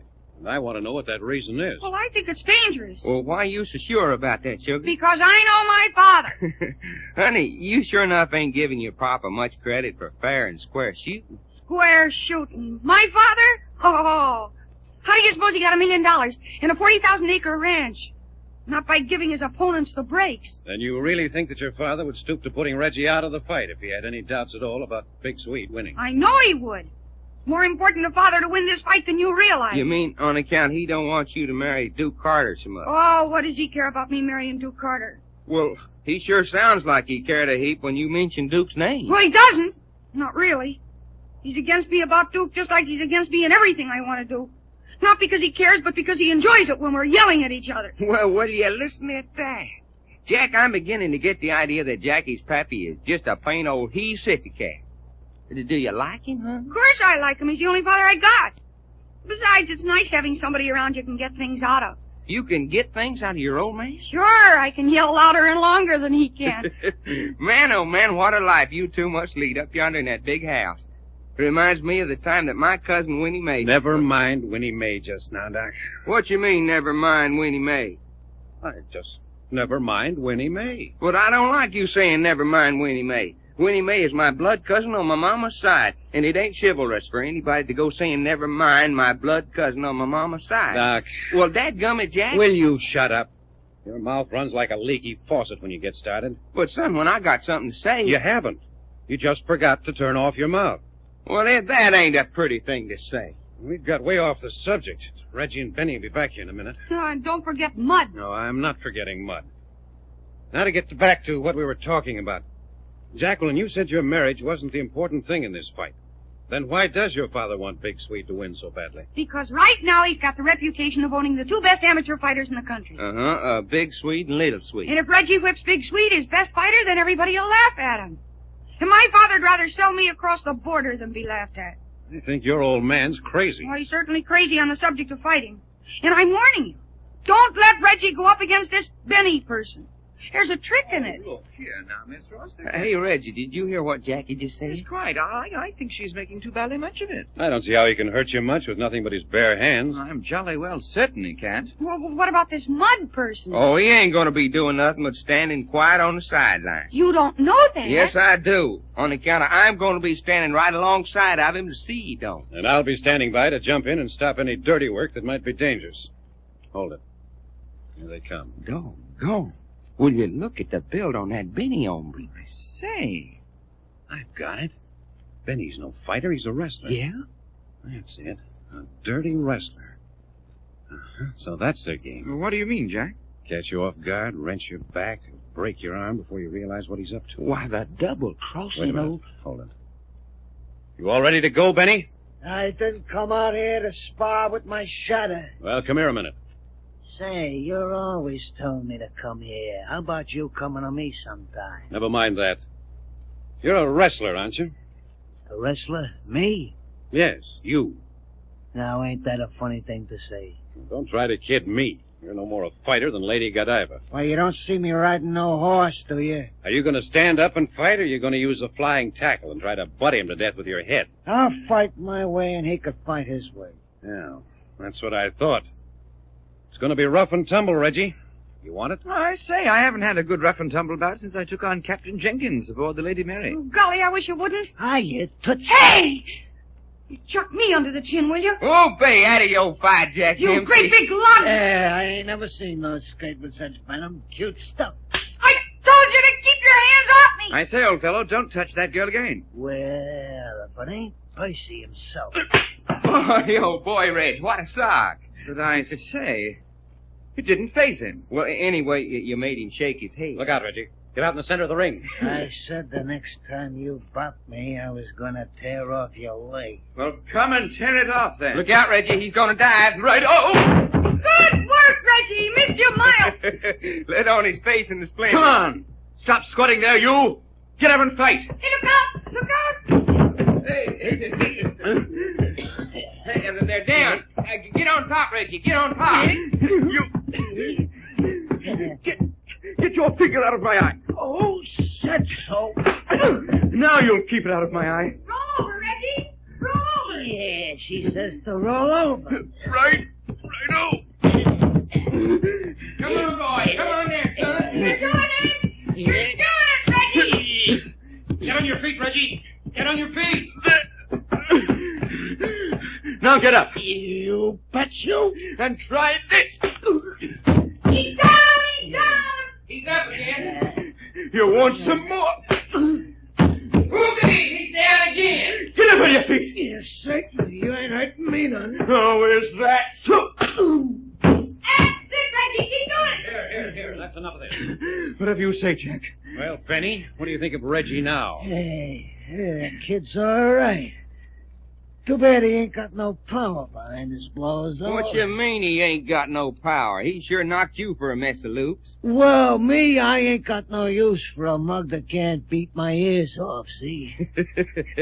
Benny, you're sure one tough hombre. You see, my father did send Benny down here to injure Reggie. I don't think there's any doubt about that. Yeah, but he didn't have much luck. Well, if he'll try something once, he'll try it again, and maybe next time he'll succeed. Well, as soon as Reggie's had his shower and dressed, we'll go around to this scoundrelly father of yours. My father's not a scoundrel. The heck he ain't, He sugar. is not. He just wants to win. Well, anyone who wants to win badly enough to pull dirty work is a scoundrel for my money. He is not. All right. And he's not a scoundrel. Well, he's not. Well, I said he wasn't, didn't I? Yeah, but you don't believe it. Say, what side of the fence are you on, anyway? Yeah, honey, who you rooting for? Here we come into your camp and we're fighting your battles tooth and toenail against your ornery pappy, and then now you go defending him. I'm not defending him. I'm just saying he's not a scoundrel. Well, let's make that our beautiful thought for the day. Jack Dempsey's father is not a scoundrel. Well, Well, what? just well. That's intelligent. Jack, what was you saying that we was going to do as soon as Reggie comes out of the showers? When you was so rudely interrupted by Jack Dempsey here. You don't stop calling me Jack Dempsey? What's that, honey? Well, what is you going to do if we don't stop calling you Jack Dempsey? Gonna lie right down here on the floor and kick and scream. No. Well, I will. Sugar, that wouldn't be polite for a nice little old girl wearing a dress. You would say something like that. Yes, ma'am, I sure would. And you call yourself a gentleman. No, you're wrong there. I never did. Well, Are we back to that again? Paying attention to her don't get us nowhere, Jack. Now, what was it you said you was going to do as soon as Reggie gets dressed? We're going to hunt up Jim Ross and get this thing settled once and for all. You mean about him trying to sabotage our Reggie boy? Yeah, and tell him to lay off that rough stuff or take the consequences. Now you're talking, son. well, that's good, and I'm going along. Oh, no, you're not. I am too. I said you're not. Hey, whose father is this, anyhow? Guess if I want to give my father a piece of my mind, I can, and who's going to stop me? Doggone fella, it looks like she's got you there. Yeah, then I guess we just won't go after all. Oh, why? Because you'll be under our feet messing everything up. No, I won't. Hey, Jack. Yeah? Jack, there's somebody sneaking off the porch. I seen him bust by the window. Did you see who it was? No, I didn't make it out. Well, come on, let's have a look. Oh, look, it's my father. Why, the old son of a gun's been a-spying on us. Hey, Ross! Jim Ross! You yelling at me? Yes, I'm yelling at you. Well, say, who do you think you're talking to? I'm talking to you. What are you doing sneaking around here? Well, I'll come back there and break every bone in your body if you don't change your tone of voice. Well, that's a good idea. Come on back. You bet I'll come back. No two-for-a-penny adventure can talk to me like that. Doggone, he's a-coming. You think he'll try to hit you? With that bay window out in front, he won't hit anybody. No, what do you mean by talking to me like that? I talked to you like that because you had it coming. I'll have you know that... Yes, I know. You're Jim Ross, and you own 40,000 acres. And I don't take lip from no man. And if you're such a big man, why do you go around spying on people? Spying? Who's spying? You were. Oh, that's a lie. Don't tell me I lied. And don't tell me I've been spying. Well, you were, weren't you? Sure you were. You sicked that bone-busting Benny on Reggie, and then you came down to watch him put our boy out of commission. What are you talking about? I'm talking about those two mugs, Benny and Mud. Well, what about him? Your Englishman's got to have sparring partners, ain't it? Look, Jim Ross, I'm your daughter, and I'm ashamed of you. You keep out of these jackass... I will not keep out of this. You're scared to death that Reggie's going to whip Big Sweet. I'm nothing of the kind. You are, too. You're crazy. Big Sweet will knock that kid silly in 2 rounds. He will not, and you know it. You're so scared you're trying every foul play you know to keep Reggie out of the ring next Friday. What do you mean talking to your father like that? Because that's the kind of man my father is. Just a great big double-crossing, two-timing scoundrel who doesn't know what it means to play fair. What did you call me? I called you a scoundrel, and Why, you are, too. You baggage... I am not. You're a... Hey, cut it out. This has gone far enough. Call me a baggage, will you? Jacqueline. Great big so-and-so. If you weren't my father, Hey, for crying out loud, honey, let up, will you? Oh, who does he think he is, anyhow? I'm your father, by thunder. Though I don't know why. Will you two lovebirds shut up and let somebody else talk? Boy, you'd sure know that them two was cut out of the same hunk of wood, wouldn't you? You think that's a decent way for a father and daughter to be acting? Screaming at each other? Well, that's the only way you can make my father understand. You yell at him. I told you to keep still. Oh, when a girl's all by herself... Quiet! She... yes, sir. Yeah. Apparently, a person's got to yell at you to make you understand. Well, living around Keep him... still! All right. Now, don't anybody make a sound for 5 seconds. Now then, I'll do the talking. The first thing I want to know, Ross, is why you sent a wrestler down to spar with Reggie if you're not up to something. Who said he was a wrestler? I say so. And you know he is, even if you didn't know it before. Because you were watching in the window and saw him fight Reggie. Well, what about it? This about it. He tried every way he knew to injure Reggie. He even tried to gouge his eyes. Luckily, Reggie's just as good at rough and tumble as he is at stand up and knock down. There was all the proof that anybody needs that you paid Benny to come down here and put that boy out of commission. That's a lot of balderdash. Well, there's no use trying to talk yourself out of it. It's the truth, and you know it. Now then, what I want to know is, now that Benny's failed, are you going to try some more underhanded tactics? I deny the whole thing. Well, that isn't answering my question. You're casting reflections on my good name, and by thunder, I have a half a notion to kick the whole caboodle of you off my place. Oh, so that's your game now. What do you mean? You're afraid to have Reggie fight Big Swede, so now you're going to chase us away so there won't be any fight. Dad, I think that's dirty, rotten. You keep still, young woman. I won't keep still. Jacqueline Ross, if you don't keep out of this, I'm going to have Doc gagged. And, baby, I'm sure the hombre that can do it, too. Oh, all right. Yeah. Is that your idea, Ross? Certainly not. Keep a civil tongue in your head and the fight will go on as scheduled. But how are we going to keep a civil tongue when you're going around making trouble for us? Forget it. You're making a mountain out of a molehill. You see, Ross, we can't get a straight answer out of you. It's as plain as the nose on your face that you've got some more dirty work cooking. You can't talk to me like that. I'll have you know I'm a respectable member of this community. I think we can take care of that, too. Now, what do you mean by that? Jacqueline, what's the nearest town around here that has a newspaper? Knight's Landing. Knight's Landing, huh? You suppose the editor of the Knight's Landing paper would be interested in what's going on out here? If that editor prints one word about me, I'll sue him right down into the ground. Well, I don't think that'll worry him much. If he's printing the truth. Truth? How's he going to know what's the truth and what's lies? We'll only tell him what we can prove. You can't prove a thing. I think so.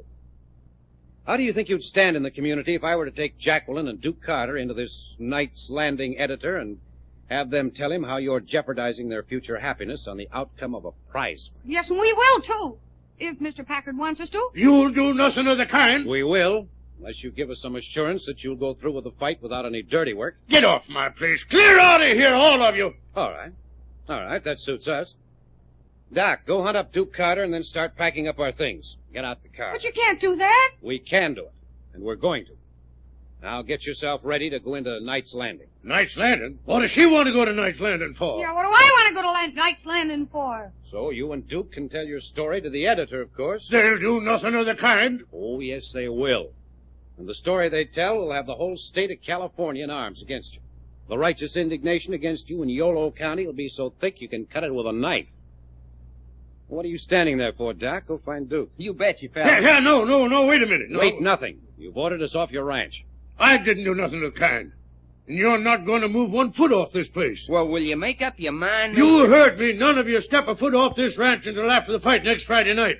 Those are orders. Well, ain't he the one? First he kicks us out, and now he just the same as makes us prisoners. You aren't about the doggonedest father a girl ever had. And as for you, young woman, the minute Big Sweet has punched that English boy silly, I'm sending you to an institution for girls. I'd like to see you. You think I won't, and I know just the place, too. Under the eyes of strict, sour-faced old women all day and locked up at night. Ah, they won't keep me very long. Oh, no? No, I'll sink my teeth into the first old woman who opens her mouth to me. I'll show you. I'll break up their silly old school inside of a week. Not this school, you won't. Besides, I'm going to marry Duke Carter. You're not going to do anything of the kind. I am too. You're not. Hold your hats. Here we go again. Well, tell me what I'm going to do. Yes, and I'm telling you what to do. I'm your father. Worse luck. All right, Ross. Are you finished? No, I'm not finished. Neither am I. Well, save it. I just want to give you one final word of warning. The next underhanded move you make, we turn loose on you with everything we've got. Doc. Yeah? Go and see if Reggie isn't almost ready. You bet you. Have you got that straight, Ross? I'd just like to see any of you get to that editor at Knight's Landing. It's 30 miles and no transportation. What do you mean, no transportation? Just what I said. No transportation for any of you. Hey, Jack. Yeah? Jack, something's the matter. Reggie's gone. Gone? I swear to goodness he is. Ain't hiding her hair up. Ross, what do you know about this? Looks like your English boys run out on. Jasper, what have you got to report? Not a blame thing. I'll be hung for a horse thief if I can figure out how that English fella could so completely disappear without leaving a trace. Well, I'll tell you how he disappeared. He is kidnapped, and Dad bust Jim Ross for a yellow coyote anyhow. Yeah, but how could they get him off the ranch or hid away without somebody seeing something is beyond me, and who done it? We'll get to that in a minute. What do you got, Duke? No news. That is, except that Jacqueline's hanging on to her father's coattail every place he goes. Well, what good's that going to do? Well, she figures either he'll drop something that'll be useful to us, or he'll talk to somebody that'll give us a clue. Not a bad idea. But Jim Ross has got more sense than to say anything with her around. Yeah, unless he thinks he can put something over right under her nose without her getting wise. Well, anyway, it'll keep her busy and out of our way. Now then, Jasper, you asked who did it. I think that's obvious. Benny and Mud did it, with perhaps the help of one or two of the men here on the ranch that Ross can trust. Benny and Mud, who in thunder are they? Hey, you don't mean that those two sippy cats come on the ranch without you knowing about it? Sure, no one's on me. They came here to the training quarters this morning and said they'd been sent over by Ross to act as Reggie's sparring partners. We should have known right then there was something wrong. We did. Benny turned out to be a wrestler. And when Reggie went up against him, he tried every trick he knew to injure him. Flying tackles, butting, gouging. Say, if I'd been around, I'd have kicked him off this ranch quicker than take a tell it. I wish you had been around. But we felt pretty safe for the moment after Reggie succeeded in handling him so well. Reggie took everything he had and licked him, huh? Reggie couldn't knock him out, but it got to the point where Reggie was knocking him down as fast as he got to his feet. Boy, howdy, and every one of them knockdowns was like a breath of fresh air. Yeah, Jim Ross see it? Yes, we caught him sneaking away from the gymnasium. He'd been outside watching through the window. You mean he didn't have the nerve to come in and face you guys? Apparently not. We had a row and threatened to go into Knight's Landing and expose him to the newspaper there. That's when he issued orders that none of us was to be allowed off the place until after the fight next Friday. Yeah, he means it, too. He's let all the air out of your tires, and he's got all the other cars locked up. Well, shucks, there's plenty of horses around if we want to make a break. It'd be as much as your life's worth to get one. How's that? Got a bunch of the toughest boys on the ranch guarding them with six-shooters. Well, what you know? Gun stuff, huh? Well, we don't want to make a break. We're staying right here and fighting Jim Ross on his own grounds until Reggie's back safe. You bet you. Hey, Jack, how about us starting a war that is a war? Now, we'll discuss that later. First, I want to ask Jasper a couple of questions. Is there any place Reggie could be held prisoner on the ranch that hasn't been investigated? Oh, I can't think where, except in the big ranch house. Nobody's been in there that I know of. Oh, sure they have. Jacqueline's been through that house from top to bottom. You sure she did a good job? You bet she did a good job. After she'd been through once, I sent her back and made her do it all over again. If Reggie's in that big house, they've flattened him out and shoved him under the carpet. You think Ross had him sent off the ranch? No, I don't. I don't think he'd chance it. Boy's right here on the place somewhere. Yeah, but 40,000 acres is a lot of acres when you start looking for somebody. That's true. There's gulches and ditches and underbrush, high grass. I don't know what all. It'll take us a month of Sundays to comb through. Well, if we're sure he's not any of the buildings, that's our next bet. Now then, my next question. I don't think Benny and Mud could have handled that kidnapping alone. Which of the men would Ross be most apt to trust to help them? Curly Stewart, Ole Jenkins. Hey, you don't say. Them two hombres that me and you put to sleep the other night, Jack. Yes.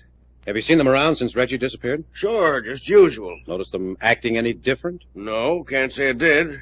Where do you imagine they'd be about now? Oh, down around the bunkhouse. Boys always gathered down in front of the bunkhouse for horseplay and talk until time to turn in. All right, let's go down there. Here now, what you got in mind? I'll tell you as we go down. Well, it ain't far. All right, let's go. Hey, wait a minute. What about Jacqueline? Well, what about her? Well, she said if she got anything, she'd come here. All right, you wait. We won't be gone long. But what's the idea? What'll I tell her if she comes? Just say we've gone down to the bunkhouse to pick up Ole and Curly. Oh, you mean you're going to bring them back here? That's right. Here now, you ain't going to get those boys to come up here without a fight. I don't think there's going to be any fight. Come along and I'll tell you about it. Well, what the heck if there is a fight? I could do with another sock at them two. There's not going to be any fight, I tell you.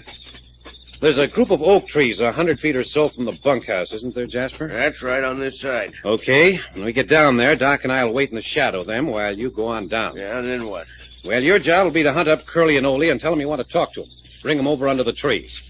Doc and I'll do the rest. Now you're a-talking. One sock each and they go bye-bye. Forget your fists for a minute, Doc. We want those boys in a condition to talk. Oh, I get it. Just tie 'em up and gag 'em. I wondered what you brought along that bandana for. Oh, getting in the trees now. Think you can get them over to us without stirring up the rest of the hands? Sure, I'm still foreman of this here ranch. Good. Now, you boys better not come any further. All right, we'll wait here. Hurry it up, though, Jasper, old kid. Yeah. Listen to them there old katydids. Uh-huh. Takes me back to the time when me and Winnie Mae used to sneak out and steal watermelons. The most fun I ever had, except the time old Granddad Fiedlebaum caught me in the seat of the pants with a load of rock salt. The meanest man in Texas, I swear to goodness he was. Was, huh? Yes, sir. Rock salt hurts. Winnie Mae was on the top of the fence when he let go, and she turned a complete flip-flap before she hit the ground. Flip-flop? Yeah. Well, anyway, I never run so fast in my life. I thought sure the seat of my britches was on fire. Hold it. I think they're coming. Hey, how are we going to work it? Wait a minute. Yeah, I can see him. He's only bringing one. Yeah? When they get in here, put your hand over his mouth and I'll upset him. That's the ticket. Go down on top of him and be sure to keep his mouth covered. Bet your boots. All right, now. Quiet.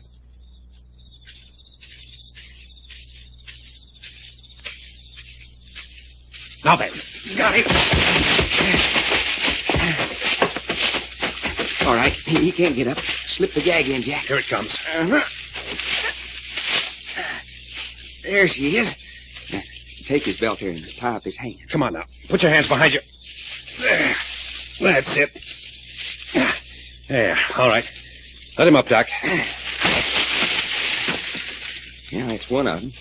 Where's the other one, Jasper? I couldn't locate Curly. None of the boys seem to know where he is. That's not so good. No, it ain't. Well, what the heck? One's almost as good as two.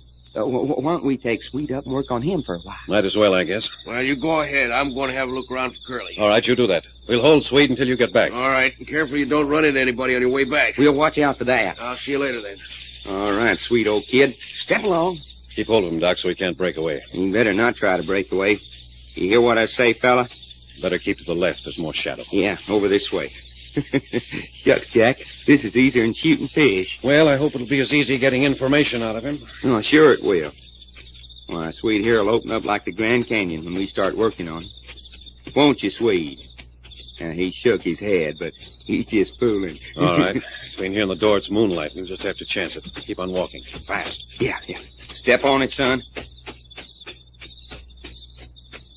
There. We made it.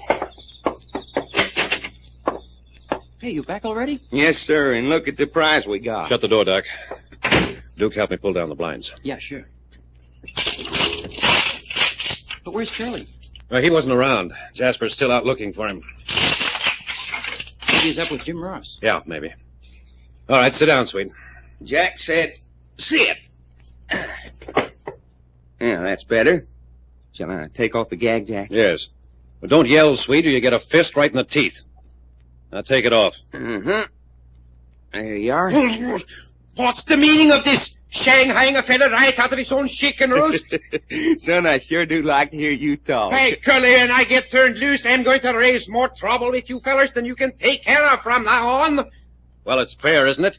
You kidnap Reggie, so we kidnap you. What are you talking about? You know what I'm talking about very well. Now, where have you taken Reggie? I ain't took him nowhere. You fellers must be loony in the head.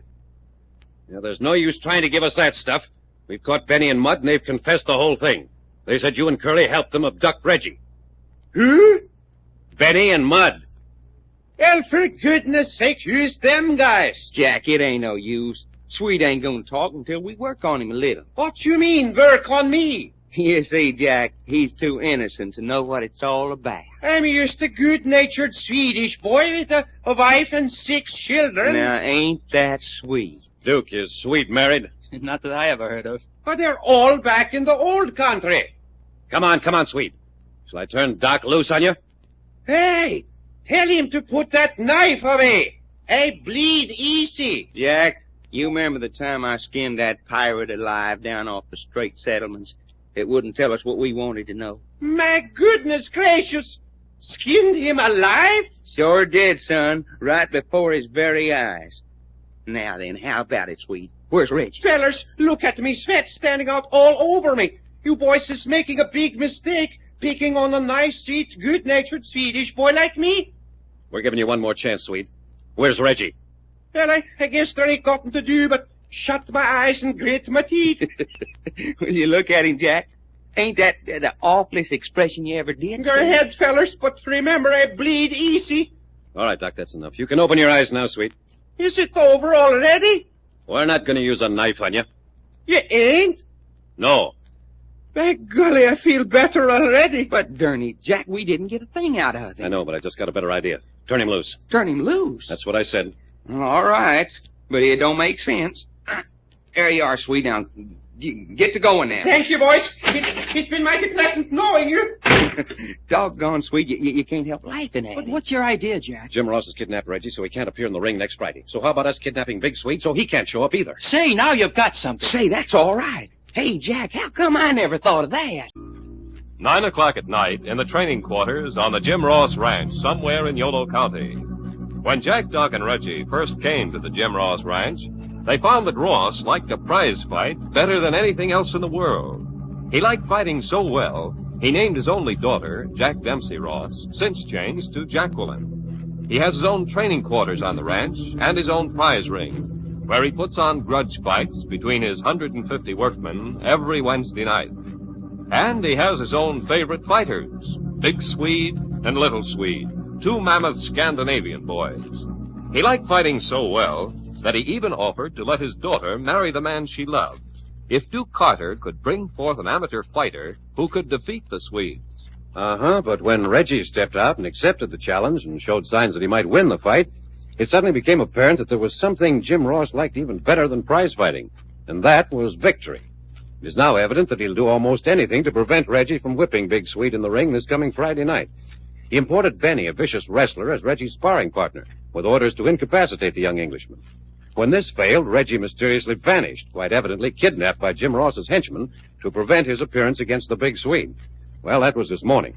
Now, at 9 o'clock tonight, Doc, Jasper, the foreman of the ranch, and I are holding a council of war in the training quarters. Where you been, Jasper? We've been waiting for you. I've been hunting high and low for Curly Stewart. I can't find hide and a hair of him. Well, never mind Curly. Jack's got better ideas. Get any information out of Ole? Not a word. But it was while we were holding him that I got this new idea.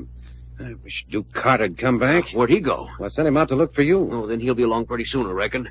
Anyway, what's this bright idea you got now? Well, Jim Ross has kidnapped Reggie to keep him from appearing in the ring Friday. Yeah. How about us abducting Big Swede for the same purpose? Say, now, I think you got something there, Packard. You bet your sweet life we got something. Of course, that don't give you back your fighting Englishman. No, it doesn't. Once we get Big Swede under cover, we'll be in a position to dicker with Ross. I guess you're right. Well, that's what I wanted to ask you. Do you think Ross will dicker? Well, you'll sure enough be in a panic.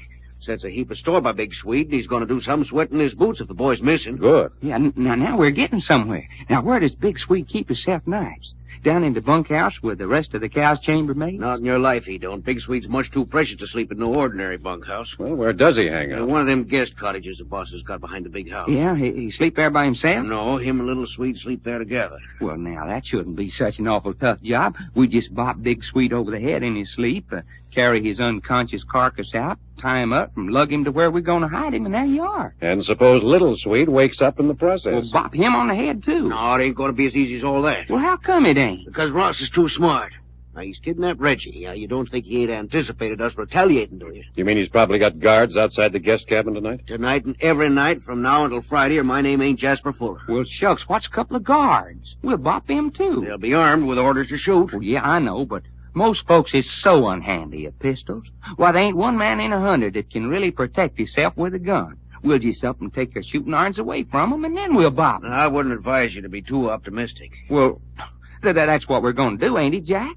So why don't we get started at it? What are we sitting around here talking for? Well, that's what we're going to do, all right, but we certainly want to know what we can expect to run into and what to do under various circumstances. Doggone, Jack, you're getting to be a regular old grandma. What do you mean by that? Well, fella, I can remember the times when we used to bust into trouble and figure out what to do right while we was doing it. Well, we can still do that when we have to.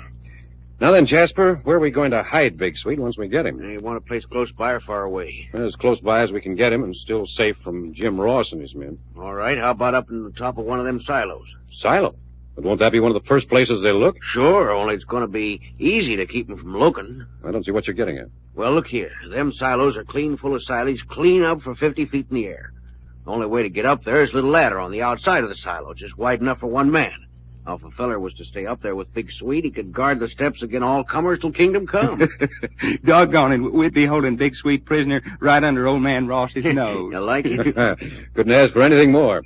But how do we get Big Swede up there if he's unconscious? There's a block and tackle down in the machine shop that I could rig up quicker than a cat can jump sideways. That's all we need to know. If you rig up the tackle, Doc and I'll deliver Big Swede down at the foot of the silo. Hey, wait a minute. Which silo? There's 5 of them. I'll make it the one at the back of the barn. Less chance anybody seen us at work. All right, is that everything then? No, it ain't, but I'll take care of them things. Well, what you mean? Well, if somebody's going to be up there guarding Big Swede, there's got to be food and water enough up there for 2 people for the next 5 days. Good head, Jasper. I forgot all about that. Yeah, and who's going to do the garden? We'll put Duke Carter up there. After all, he's got the most at stake. Yeah, if this thing don't pan out, he's going to lose that little old Jack Dempsey gal. Oh, see if you can locate Duke while you're doing your other jobs, Jasper. I'll keep an eye open. How long you figure it'll take you to get Big Swede down there? 5 minutes, if we have any luck. 10 minutes at the longest. Better step on it. You betcha. There you go, and here we go. Come on, Jack. Watch out for armed guards. What's he worrying about armed guards for? They're all in a day's work. Let's hike off across the field here. That'll bring us up back at the big house where the guest cabins are. Yeah. Say, talking about that little old Jacqueline baby, I wonder where she's at. Duke said she was tagging her father around, trying to get a clue as to what he did with Reggie. Yeah, you suppose she's still at it? I wouldn't be surprised. Got a little bulldog in that girl's character. Sure enough is. Ah, nice moonlight night. Mm-hmm.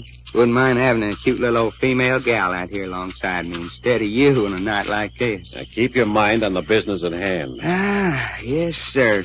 When I think of the bunch of pretty nights that I've wasted, and all the girls in the world that ain't had me to make love at. They don't know how lucky they are.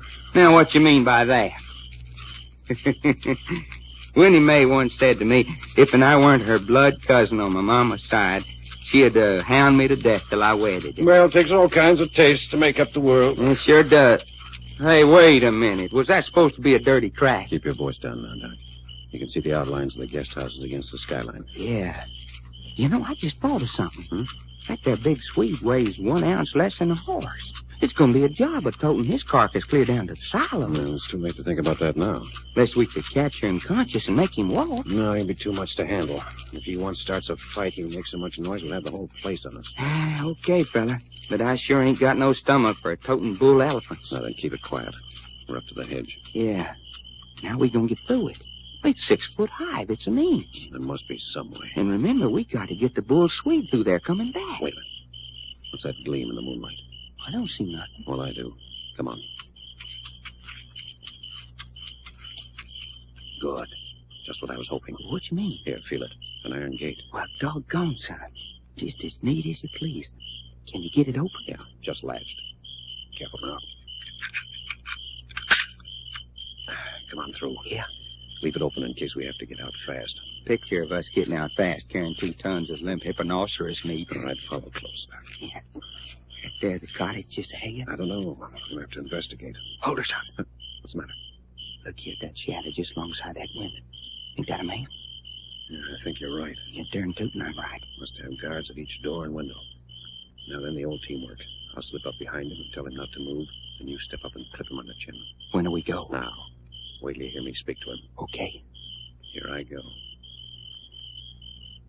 Don't make a move.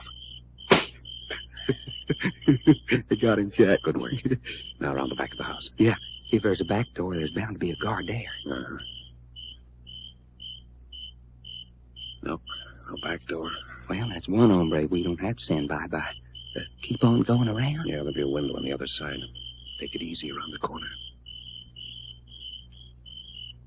Yep. And there's our customer. All right, same tactics. Here I go. Don't make a move. Hey, you didn't catch him like you did the other hombre. I didn't have time. He went down too fast. Yeah, I reckon it's all right. He didn't make much noise. Now in front? Yeah.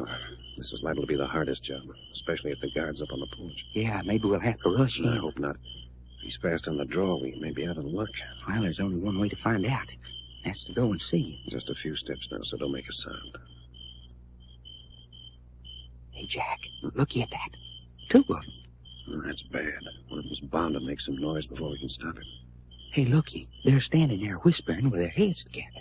So what? Well, I bet you if I was to sneak up on them and wham their heads together hard enough... You think you could do it? Well, son, I can sure try. All right, I'll be right behind you.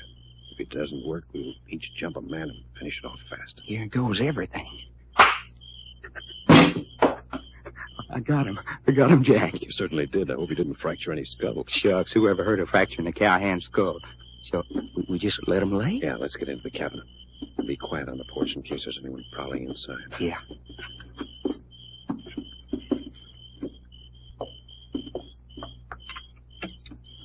The door's locked. Son, I'll take care of that before you can say sick 'em. Going to give you any trouble? Nope. When you make it open this with a hairpin. There she is. Fast work. Now, don't stumble on anything. Boy, it sure is black in here. Now we've done it. What's the matter, son? Well, how are we going to tell Big Swede and Little Swede apart? Hey. They're both here, and they look exactly alike. Yeah, only Big Swede can talk a little United States. Well, it doesn't do us any good with them asleep. Well, then, will Dad bust it? We're going to have to take them both along. You were groaning about carrying one of them between us. We can't possibly carry both of them. Hey, wait a minute, feller. I got an idea. Well, talk fast. Yeah, I darn near stumbled over a wheelbarrow around the corner of the house. Yeah, that's right. Sure. We'll dump them both in the wheelbarrow and let Jasper tell us which is which. All right, let's go. This must be the bedroom in here.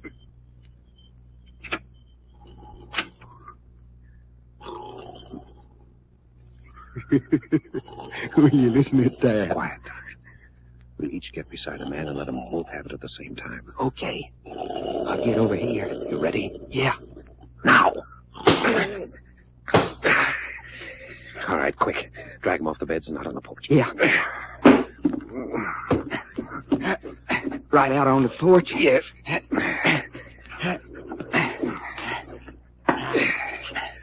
There they are, son. Quick, get the wheelbarrow. You bet. Oh, boy. What a job.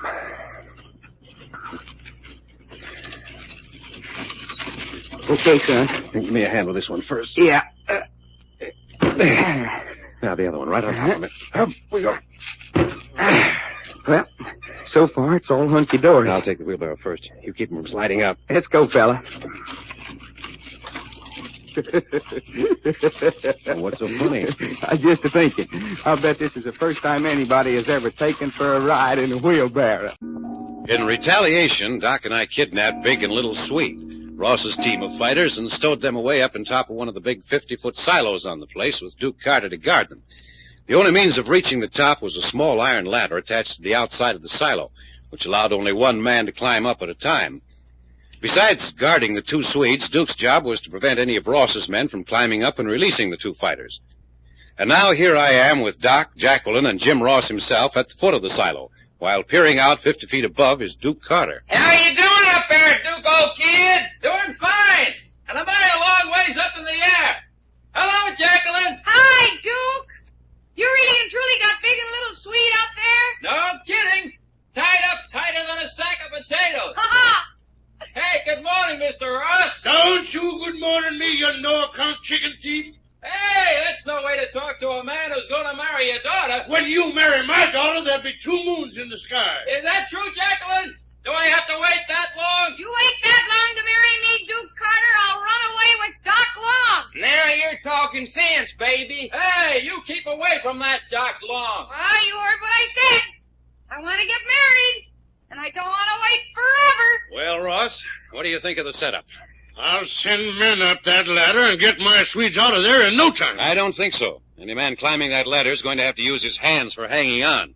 All Duke's got to do is tap him on the head. And boy, would he come down fast. And it's a long way down. That'd be murder. Sure would. You know any of you boys that wants to be murdered this early in the morning? I think Duke Carter come down out of there fast enough. He was ordered to by the sheriff. Oh, so you're going to bring the sheriff into this. And I might add that the sheriff's a very good friend of mine. Yes, but would he be such a good friend if we got out a warrant charging you with kidnapping? Try and do it. You don't think we can? I know blame well you can't. You can't prove a thing on me. How about that wire you sent to Reno asking for 2 tough characters? How about Benny the wrestler and Mud, his sidekick, showing up yesterday and then disappearing along with Reggie? I think we've got all the case we need. Sure, hombre. Run and get the sheriff. We really got a story to tell him. Couple of smart operators, ain't you? Now look, Ross. An hour ago you drew a gun on us and threatened to shoot both of us. We had every legitimate right to treat you pretty tough when we took that gun away from you, but we didn't. And I can't figure out why yet. Well, I can. You behaved like gentlemen because Jim Ross is my father. Yeah, that's it. I keep forgetting a nice girl like you can have such a ornery, low-down cuss for a papa. Now then, you looky here, you long-legged excuse for a Texas steer. Hey, don't you call me no excuse for a Texas steer, you small-time four-flushing chiseler that hides behind women's skirts. What do you mean, hiding behind a women's skirt? Just what I'm a-saying. Well, if it hadn't been for your little old daughter here, we'd have mussed you up long before this. Yes, and that's the truth. You keep out of this, Jack Dempsey. Don't you tell me to keep out of this, you poor excuse for a father. Why don't you get next to yourself? Everybody in the whole country knows you cheat the eye teeth out of your grandmother. I've never laid a hand on you, Jack Dempsey. Yes, and you'd better not begin now. Well, by thunder, I will if you give me any more of your lip. Go ahead. Go on. Lay a hand on me. Jack and Doc are just aching for an excuse to give you the works. Well, what's so funny, you big lug? Give me the works, eh? Well, I don't think they will do that now or any other time. Look what's coming around the barn. What? Hey, Jack, looky what's a-coming. Just a few of my men. Well, doggone, there's our old friends, Curly and Ole. 2, 4, 6, 7. You mean you got an army of 7 men just to take care of Jack and Doc? And they're coming to do it right away. What's the idea of this, Ross? Well, you got 2 of my men prisoners up there in that silo, haven't you? Just thought I'd take me a couple of prisoners, too. Oh, so you just thought you'd take Jack and me prisoners. That's right. But you've already got Reggie.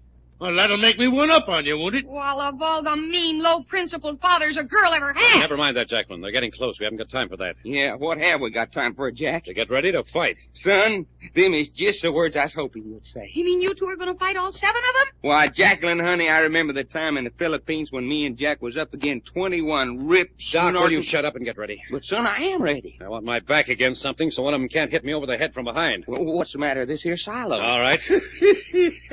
This amuses you, Ross? You haven't got a chance, boys. You might as well give up and come quietly. What you talking about? We ain't got a chance.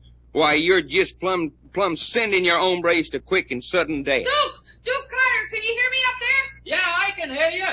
What's going on down there? My father's got 7 men coming to take Jack and Doc prisoners. Hey, that's dirty. I don't see how you can stand being around that old man of yours. Well, I can't much longer. Say, ask Jack if he wants me to come down and give them a hand. Jack, Duke wants to know... I heard what Duke said. You tell him to stay up there and guard our prisoners. But if there were 3 of You them... tell Duke what I said and stop trying to run things. Hey, Duke! Yeah? better get ready, Jack. They're getting pretty close. All right. Listen, you Jim Ross. Have you decided to surrender? No, we haven't decided to surrender. But understand this. I've stood all I'm going to from you. And the minute we've cleaned up this mess of men you've got coming, we're going to turn you across a barrel and use a 1x4 on you until you won't be able to sit down for a week. Doggone, fella. Let's make that our thought for the day. Spank Jim Ross with a board until he can't sit down for a week. Hi, Ole! Sure, boss. You ready for You us? bring the boys and get 'em. You betcha my life. Come on, fellers. All right, Doc. Fight with our backs against the silo as long as we can. If they get us away from the wall, then back to back. Feller, I don't know when I've been so happy. Doggone, I hope there's at least a couple of good fighters in that mix. All right, boys, spread out. Then I say the word, pitch in and finish 'em off quick. Hi, Ole. Sorry, boys, but you're all washed up this time. You don't say. You better come quietly and save yourself getting hurt. Oh, feeling sorry for us already, huh? That's right. I got a mighty soft heart. Yeah, and do you still bleed easy? Sure, you're going to make us come and get you, huh? That's just what we're going to do, son. And, Ole, you're just a-fixing yourself to go bye-bye again. All right, boys, you ready? All ready. All right, you get them. Here they come, Jim. Watch out, Doc.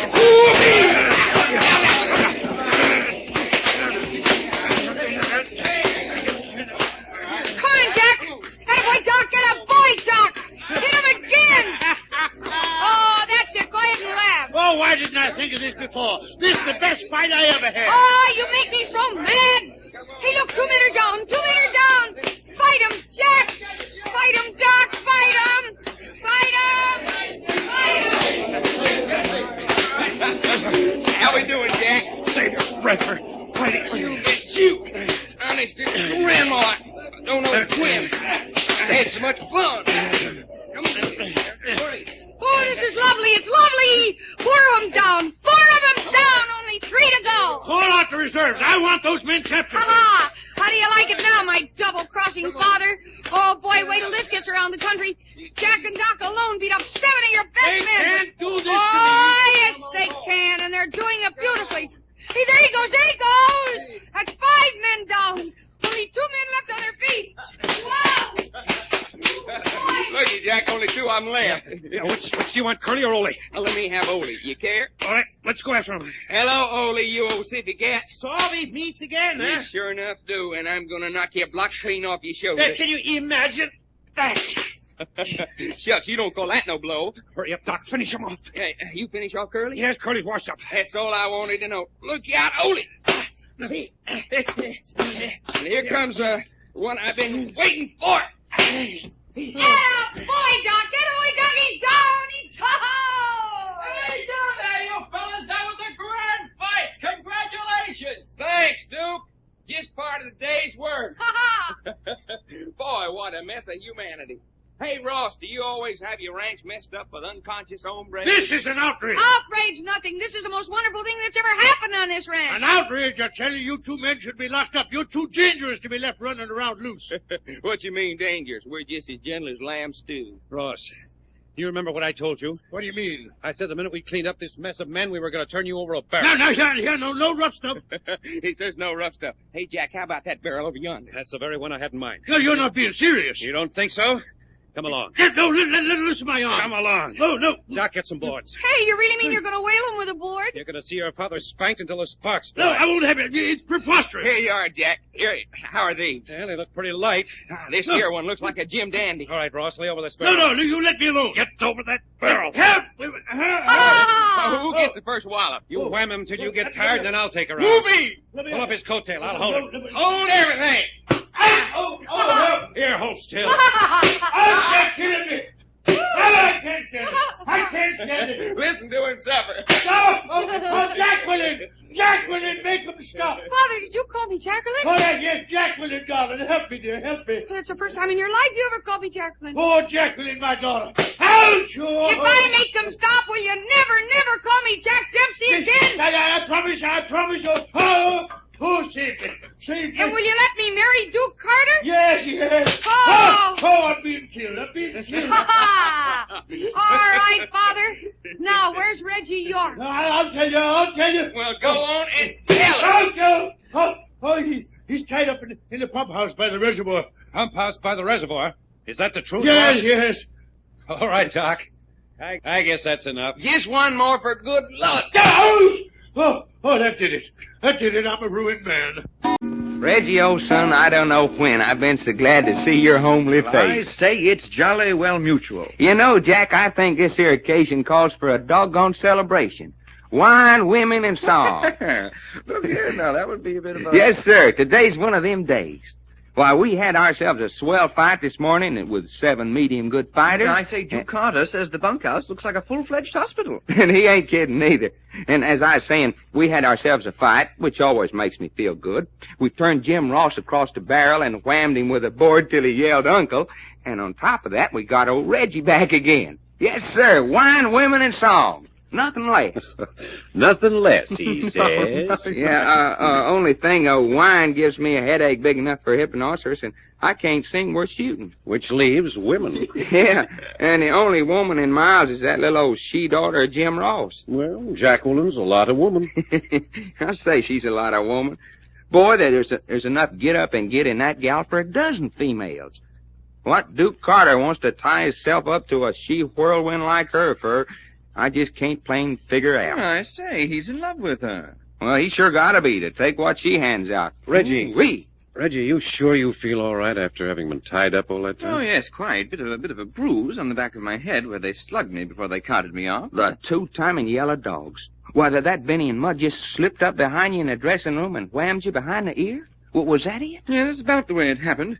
When I woke up, I was tied hand and foot and gagged in the pump house up by the reservoir. You sure you wouldn't like to get to bed? Oh, no, not at all. I've been sleeping all the time I was up there. Nothing else to do. Not very good training for a hombre that's got an A1 fight on his hands like you got tomorrow night. I don't think Reggie's got any fight on tomorrow. Huh? What you mean he ain't got no fight on? Well, didn't Jim Ross say he'd let Jacqueline marry Duke Carter if Reggie licked Big Swede tomorrow night? Yes, that's what he said originally. Well, sure he did. And didn't we turn Big Swede loose out of the silo as soon as we got Reggie back? Yes, Doc, that's well, right. Then how come no fight? Both the fighters are back on the job. Well, if you'll keep still for a minute, I'll tell you. Well, go on and tell us then. Don't just keep saying that there ain't gonna be no fight. Doc, will you stop talking? I ain't a-talking. Well, you're certainly wagging that jaw a lot about something. Well, Jack, what is the setup now? Well, all I know is that while we had Jim Ross across the barrel, Jacqueline made him agree to let her marry Duke any time she wanted to. I say, fight or no fight? That's right. Nothing was mentioned about the fight. Ross simply said that the girl could marry Carter. Yeah, that's right. I plumb forgot about him saying that. Oh, Jove, I'm sorry to hear that. Well, you are? Yes, quite.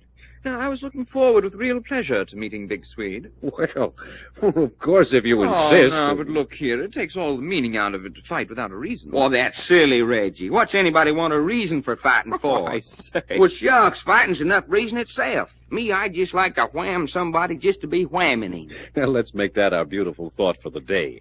Doc likes to wham somebody just to be whamming him. Say, by the way, Jack, I haven't seen Jim Ross since you let me loose.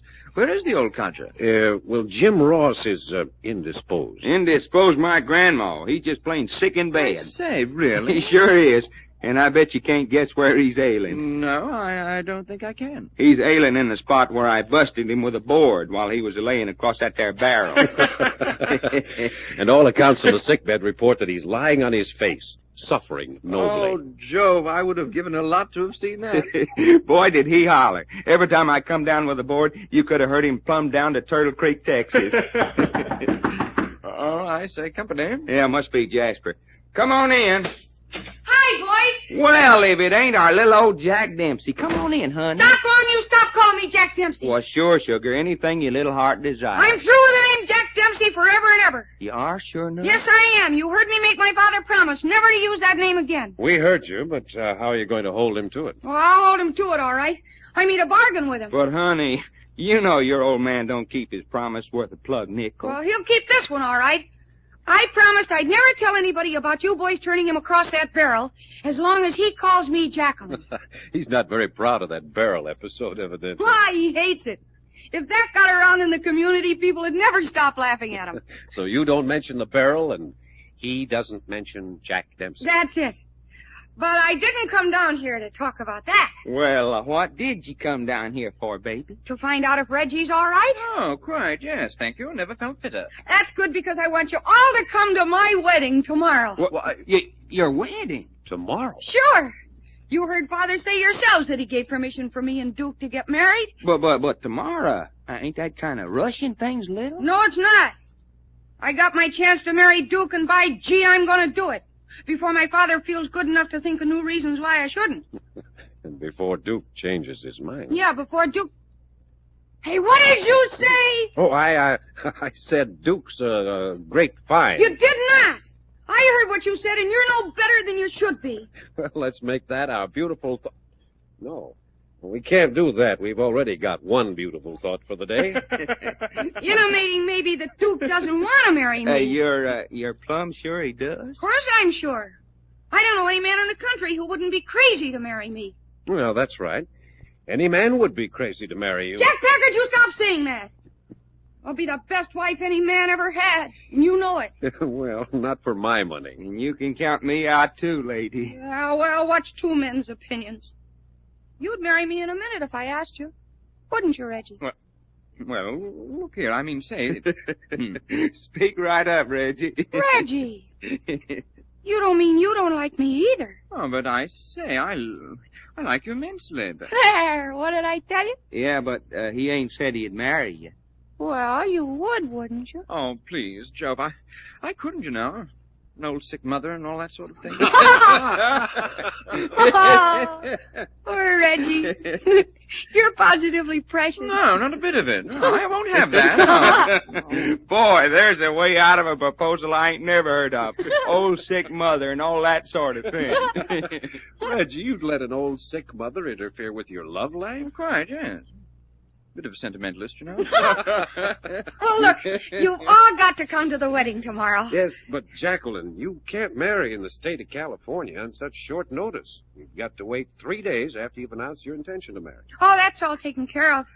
Duke and I took out an intention to wed certificate 2 weeks ago when we were planning to elope. Oh, thought of everything, looks like. Of course we did. Oh, and it's going to be a big outdoor wedding. Out on the lawn, and everybody in the country's coming. It'll be the biggest wedding this county's ever seen. Society even, huh? You bet it'll be a society event. When Jim Ross's daughter gets married, that's news. Well, and I guess you'll have to count us out. I won't either count you out. What do you mean by saying a thing like that? I wouldn't slick down my hair and raise my little finger for the King of England. But you gotta be there. Jasper's going to be my best man, and I want you boys to put on tails and be ushers. You want us to what? Put on tails. That's what I thought you said. Jack, you can put on a tail and wear it clean up over your shoulder if you want to. But me, I was born a human being, and I'll be darned if I don't stay one. Not a tail, Doc. Tails. Full dress clothes. You just got to. All of you. Well, personally, I'd prefer one of Doc's tails to full dress. I won't come near the place. Oh, but that's hateful. Besides, it's time we were pulling out of this part of the country. Pulling out? What do you mean? You're not going to leave. You bet we're going to leave. You honest to goodness mean that, Jack? Yes, it's the longest we've stayed in one place in years. I'm getting fed up. Righto, I'd say. Where are we going? Oh, does that matter? Look, you big lugs. You don't step a foot off this place until you see me safely married. Listen at her. If that don't sound just like Jim Ross, I'll swallow it whole. Well, you heard me. You can't stick by a girl through a lot of trouble and then run out on her at the most important moment of her life. I said no. We're leaving, so don't try to browbeat us. Oh, you great big lug. Now, you said that before. Well, I don't care. I set my heart on having you see me get married. And now look at you. Oh, looky, honey. It ain't nothing to cry about. So I hate you. I hate all of you. Well, of course now, Jack. We didn't know little old Jack Dempsey. I'm not Jack Dempsey. I'm Jacqueline Ross. Well, now, looky, honey. If you're going to yell at me, I won't finish what I was going to say. I'm sorry, but I'm so miserable. Well, like I was saying, we didn't know that she really wanted us this much. Of course, that makes a difference, don't it, Jack? No. I won't put on a monkey suit for Jacqueline or anybody else. Well, of course, I ain't never seen one of them. Is it as bad as all that? No, they aren't. Men look beautiful in full dress. Well, then, honey, I reckon that lets me out, too. On account of that's one thing I ain't got no hankering to be. Beautiful. Well, I'd just like to see you get off this ranch until I'm married. Hey, are you telling us we can't go? Yes, I am. When were you planning to go? First thing tomorrow morning, right after breakfast. Well, you can't. I'm giving orders to Jasper right now to put guards on your car tomorrow morning. No. I am, too. You just watch and see if I don't. And another thing. And another thing. Yes, and another thing. I'm sending Belshazzar down here with 3 of my father's suits of dress clothes. And you put 'em on. Doggone. What a little old she-girl. Jack, why did you tell her the time we're going to leave? Yeah, you played right into her hands. Oh, I don't think so. Well, what you mean? Because we're pulling out of this ranch at midnight. And when Jacqueline Jack Dempsey Ross wakes up in the morning... Son, when Jacqueline wakes up in the morning, she's going to be so mad she ain't even going to enjoy her own wedding. All right, Reggie. Is all our dunnage packed? Well, I think that's everything, Jack. Where'd that fool Texan go? Doc, I think he's in the bedroom. What's he doing? What's in there? Well, Doc's simply fascinated by those full-dress clothes Jacqueline had sent out. That crazy idiot. I suppose he's got the light on. I'd rather imagine so, yeah. I told him to keep all the lights out, except in here where the shades are down. Does he want the whole place down on our ears? Well, you know Doc. Besides, we've got to get a move on. You'll get him, Reggie. Righto, I'll bring him right along. Hi, Reggie, kid. Oh, I say, Doc. How am I doing? What's the matter, Reggie? I say, Jack, come here. Ain't I about the prettiest human critter you about ever did see? Man. Oh, no. What's going on here? Hey, what's so funny? This here monkey suit fits me like the skin on a heifer's Yeah, flank. you look like the first cousin to an undertaker. Hey, you crazy lunatic. What do you think you're doing? Well, what's the hurt? I just trying it on. I ain't never been in a dress suit with all the trimmings before. You're not in one now. What you mean I ain't? Reggie, will you look at that shirt? Yeah, well, this here shirt ain't all the shirt ought to be. What you suppose is the matter with it? Well, in the first place, you've got it on backwards. I ain't no such thing. Looky, here's a button. Yes, but, Doc, all old-fashioned dress shirts button in the back. This here is an old-fashioned dress shirt? Quite, and it buttons in the back. Hey, what you giving me? me? It's the truth, Doc. But it ain't reasonable. Who ever heard of a shirt of buttoning up the back? All right. You've had your fun. Now get out of those things and hurry up about it. Jack, you sure we hadn't ought to stay? Yes, I'm sure. But looky, fella, it might be kind of fun to dress all up. No. What you mean, no? Just no. What does it sound like? Are you going to get out of that junk? Well, I am, ain't I? Doggone it, though. Poor little old Jacqueline's going to be mighty disappointed. All right, if you want to stay, stay. But Reggie and I are getting out of here. No, if you fellas are going, naturally I'm a-going, too. Only it does seem a shame. Well, you go ahead and feel bad. I've got other things to think about. You know how that girl is. She might just sit right down and bawl if we ain't there. Yeah, pitiful. And we couldn't have nothing like that happening. Will you hurry up? Well, look at me. I'm right down to my underdrawers, ain't I? Well, let's make that our beautiful thought for the day. Doc's right down to his underdrawers. Now I'm skinning into my pants. Boy, that sure is nice material they use in them dress breeches. Forget it. Tuck your shirt into your pants and come on. Hey, looky, Jack, are you pushing me around? Well, if we're going to get out of here, we've got to go. Such a blamed hurry. Where are we going to go when we do get out of here? I'll tell you about that when we get started. Oh, I say, Jack, you mean you've got something in mind? Certainly. Are you finally ready, Doc? I reckon. Say, it wouldn't exactly be stealing if we took one of these here dress suits along with us, would it? Look here, Doc. You can think of more nonsense. Well, we might even leave a $20 bill pinned to the bed to pay for it. $20, Doc. Each of these suits cost $200 if they cost a cent. 200, Barry? Yes, quite. Well, stuff me for a hootie owl. All right. Reggie, Doc, you each take one of those duffel bags. I'll bring these 2 suitcases. Righto. Might as well, I guess. Kind of got so I like this place. Open the door, Reggie. Belshazzar's going to be plumb put out at us, sneaking out this way without saying so long. Go ahead, Doc. Keep in the shadows as much as possible on the way down to the garage. Yeah. This way's best, I reckon. And keep your voices down. Oh, shucks. Everybody's asleep anyhow. You don't know whether they are or not.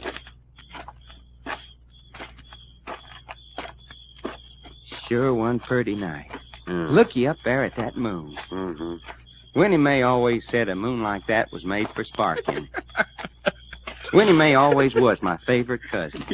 Been a great lady if she'd ever learned to wear shoes. Oh, Doc. Yeah? Your mind's wandering. It ain't neither. Can't a hombre think about his own blood kin if he's a mind to? It seems to me you think about Winnie Mae an awful lot. Of course I do. Didn't I just say she was my favorite cousin? You better watch out. We're coming to the garage. Oh, are, huh? Yeah. Keep quiet now.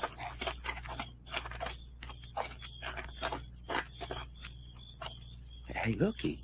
The garage door's open. Someone must have forgot to close them last night. Well, take it easy. I don't see any guards, but that doesn't mean they're not around. Slip inside. Our car's right in the middle. Yeah. Here goes. I say. Bit black in here. You ain't kidding there. Hey, who turned on those lights? Aha! I caught you, didn't I? Well, son of a gun, if it ain't little old Jacqueline herself. Look at 'em, Jasper. Bag and baggage. Try to run out on me, will they? Looks like you boys is caught red-handed, all right. Nevertheless, we're leaving. Oh, no, you're not. Don't tell me what we're going to do and what we're not. Jack Packard, don't you dare yell at me like that. I am yelling at you like All that. right, then yell. Yell all you want to, but you're not leaving this ranch until you see me married. I don't care if you never get married. You do, too. I don't either. You do. Hey, for the love of Pete, Jack. You sound just like Jackie and her papa. Ooh, that girl does something to me. She'd make a saint scream. Jasper, will you pull this female catamount off and let us get out of here? I'm afraid I can't do that, Packard. Why can't you? Because if Jacqueline here wants you to stay, those are orders as far as I'm concerned. Now, don't tell me she's got you wrapped around her little finger, too. I say she's had me hog-tied ever she was all legs and pigtails. Huh? Well, then I guess we'll just have to plow through you, too. More than me, you got to plow through. Take a look in the driver's seat of your car. Hey, who's that? I say, it's Big Sweet. That's right, Big Sweet. And he's got orders not to let you boys take that car out of this garage. Well, now, what you know about that? Jacqueline, you mean you gone and sick Big Sweet on us? After all we done for you. Yes, I have. I don't care what you say. Tell him to get out of that car. No, sir. He stays right where he is. Well, how's he going to fight Reggie under the wheel of a car? Yeah, and that's the object of the meeting, ain't it? No, it is not. The object is to keep you boys here. And I'd just like to see you get him out of that car. Jack, she's a honing to see us get Big Sweet out of her car. Well, that's just what she's going to see. Reggie, get in the back seat. Doc, you get in front alongside of him. You betcha. I wouldn't try that if I were you. Well, why the heck not? I'll tell you why not. Because I ordered them to tear the gear shift out by the roots if you start pushing them around. Oh, I say, pull the gear shift out by the roots. And he can do it, too. Well, what do you say to that, Jack? Just that we're going to keep him so busy he won't have time to think about gear shifts. Back seat, Reggie. Front seat, Doc. I'll take him from this side. Move, B, let's go. Hey,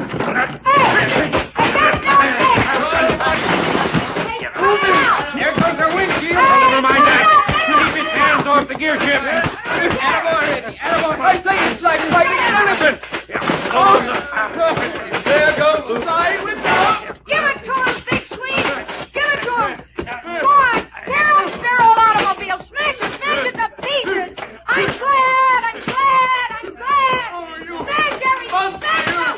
Whole cockeyed car. Smash it up. I don't care. We're getting him. Come on here. Help me pull him out, Reggie. Right on. Look out. I got him. Give up. Now together, Jack. Yeah, let's go.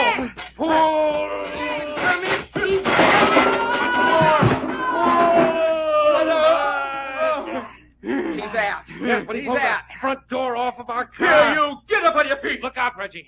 Oh, take that. He's sagging. Hit him again. Right up.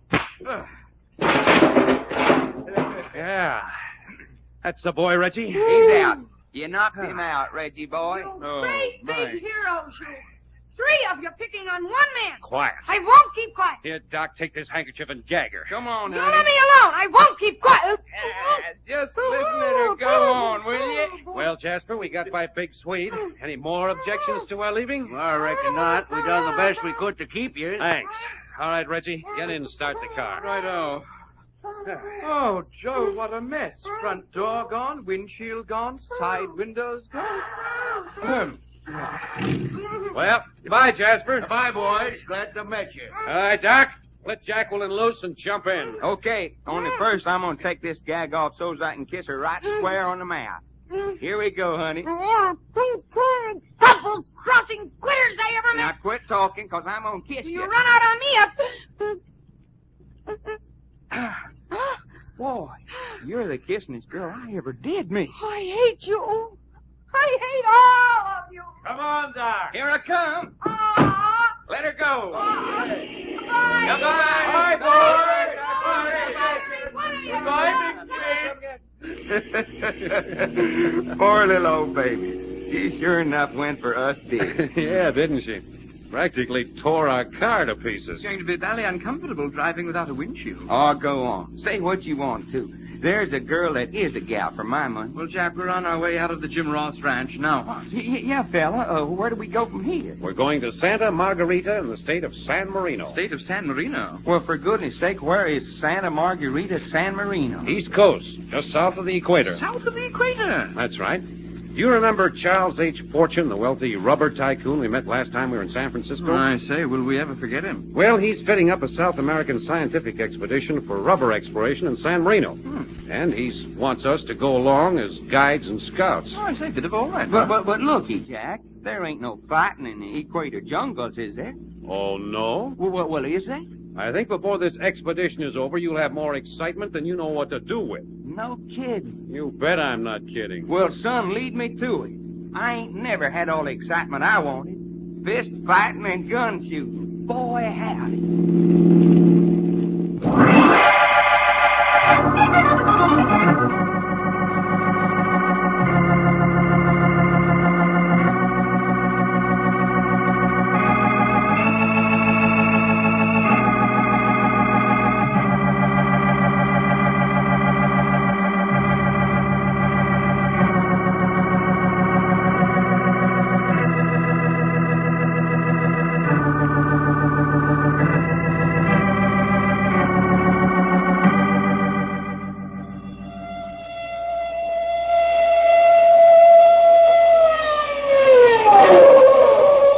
Further transcribed adventures of Jack, Doc, and Reggie will come to you tomorrow at this same hour. I Love a Mystery, written and directed by Carlton E. Moris, comes to you Monday through Friday, featuring Russell Thorson as Jack, Jim Boles as Doc Long, and Tony Randall as Reggie York, with Louis Van Ruten as Jasper. Frank McCarthy speaking.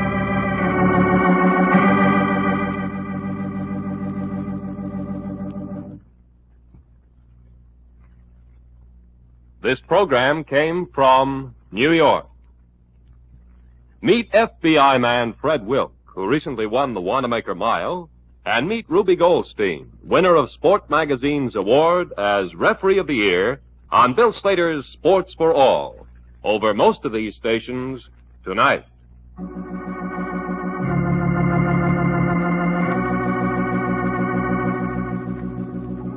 This is the Mutual Broadcasting System.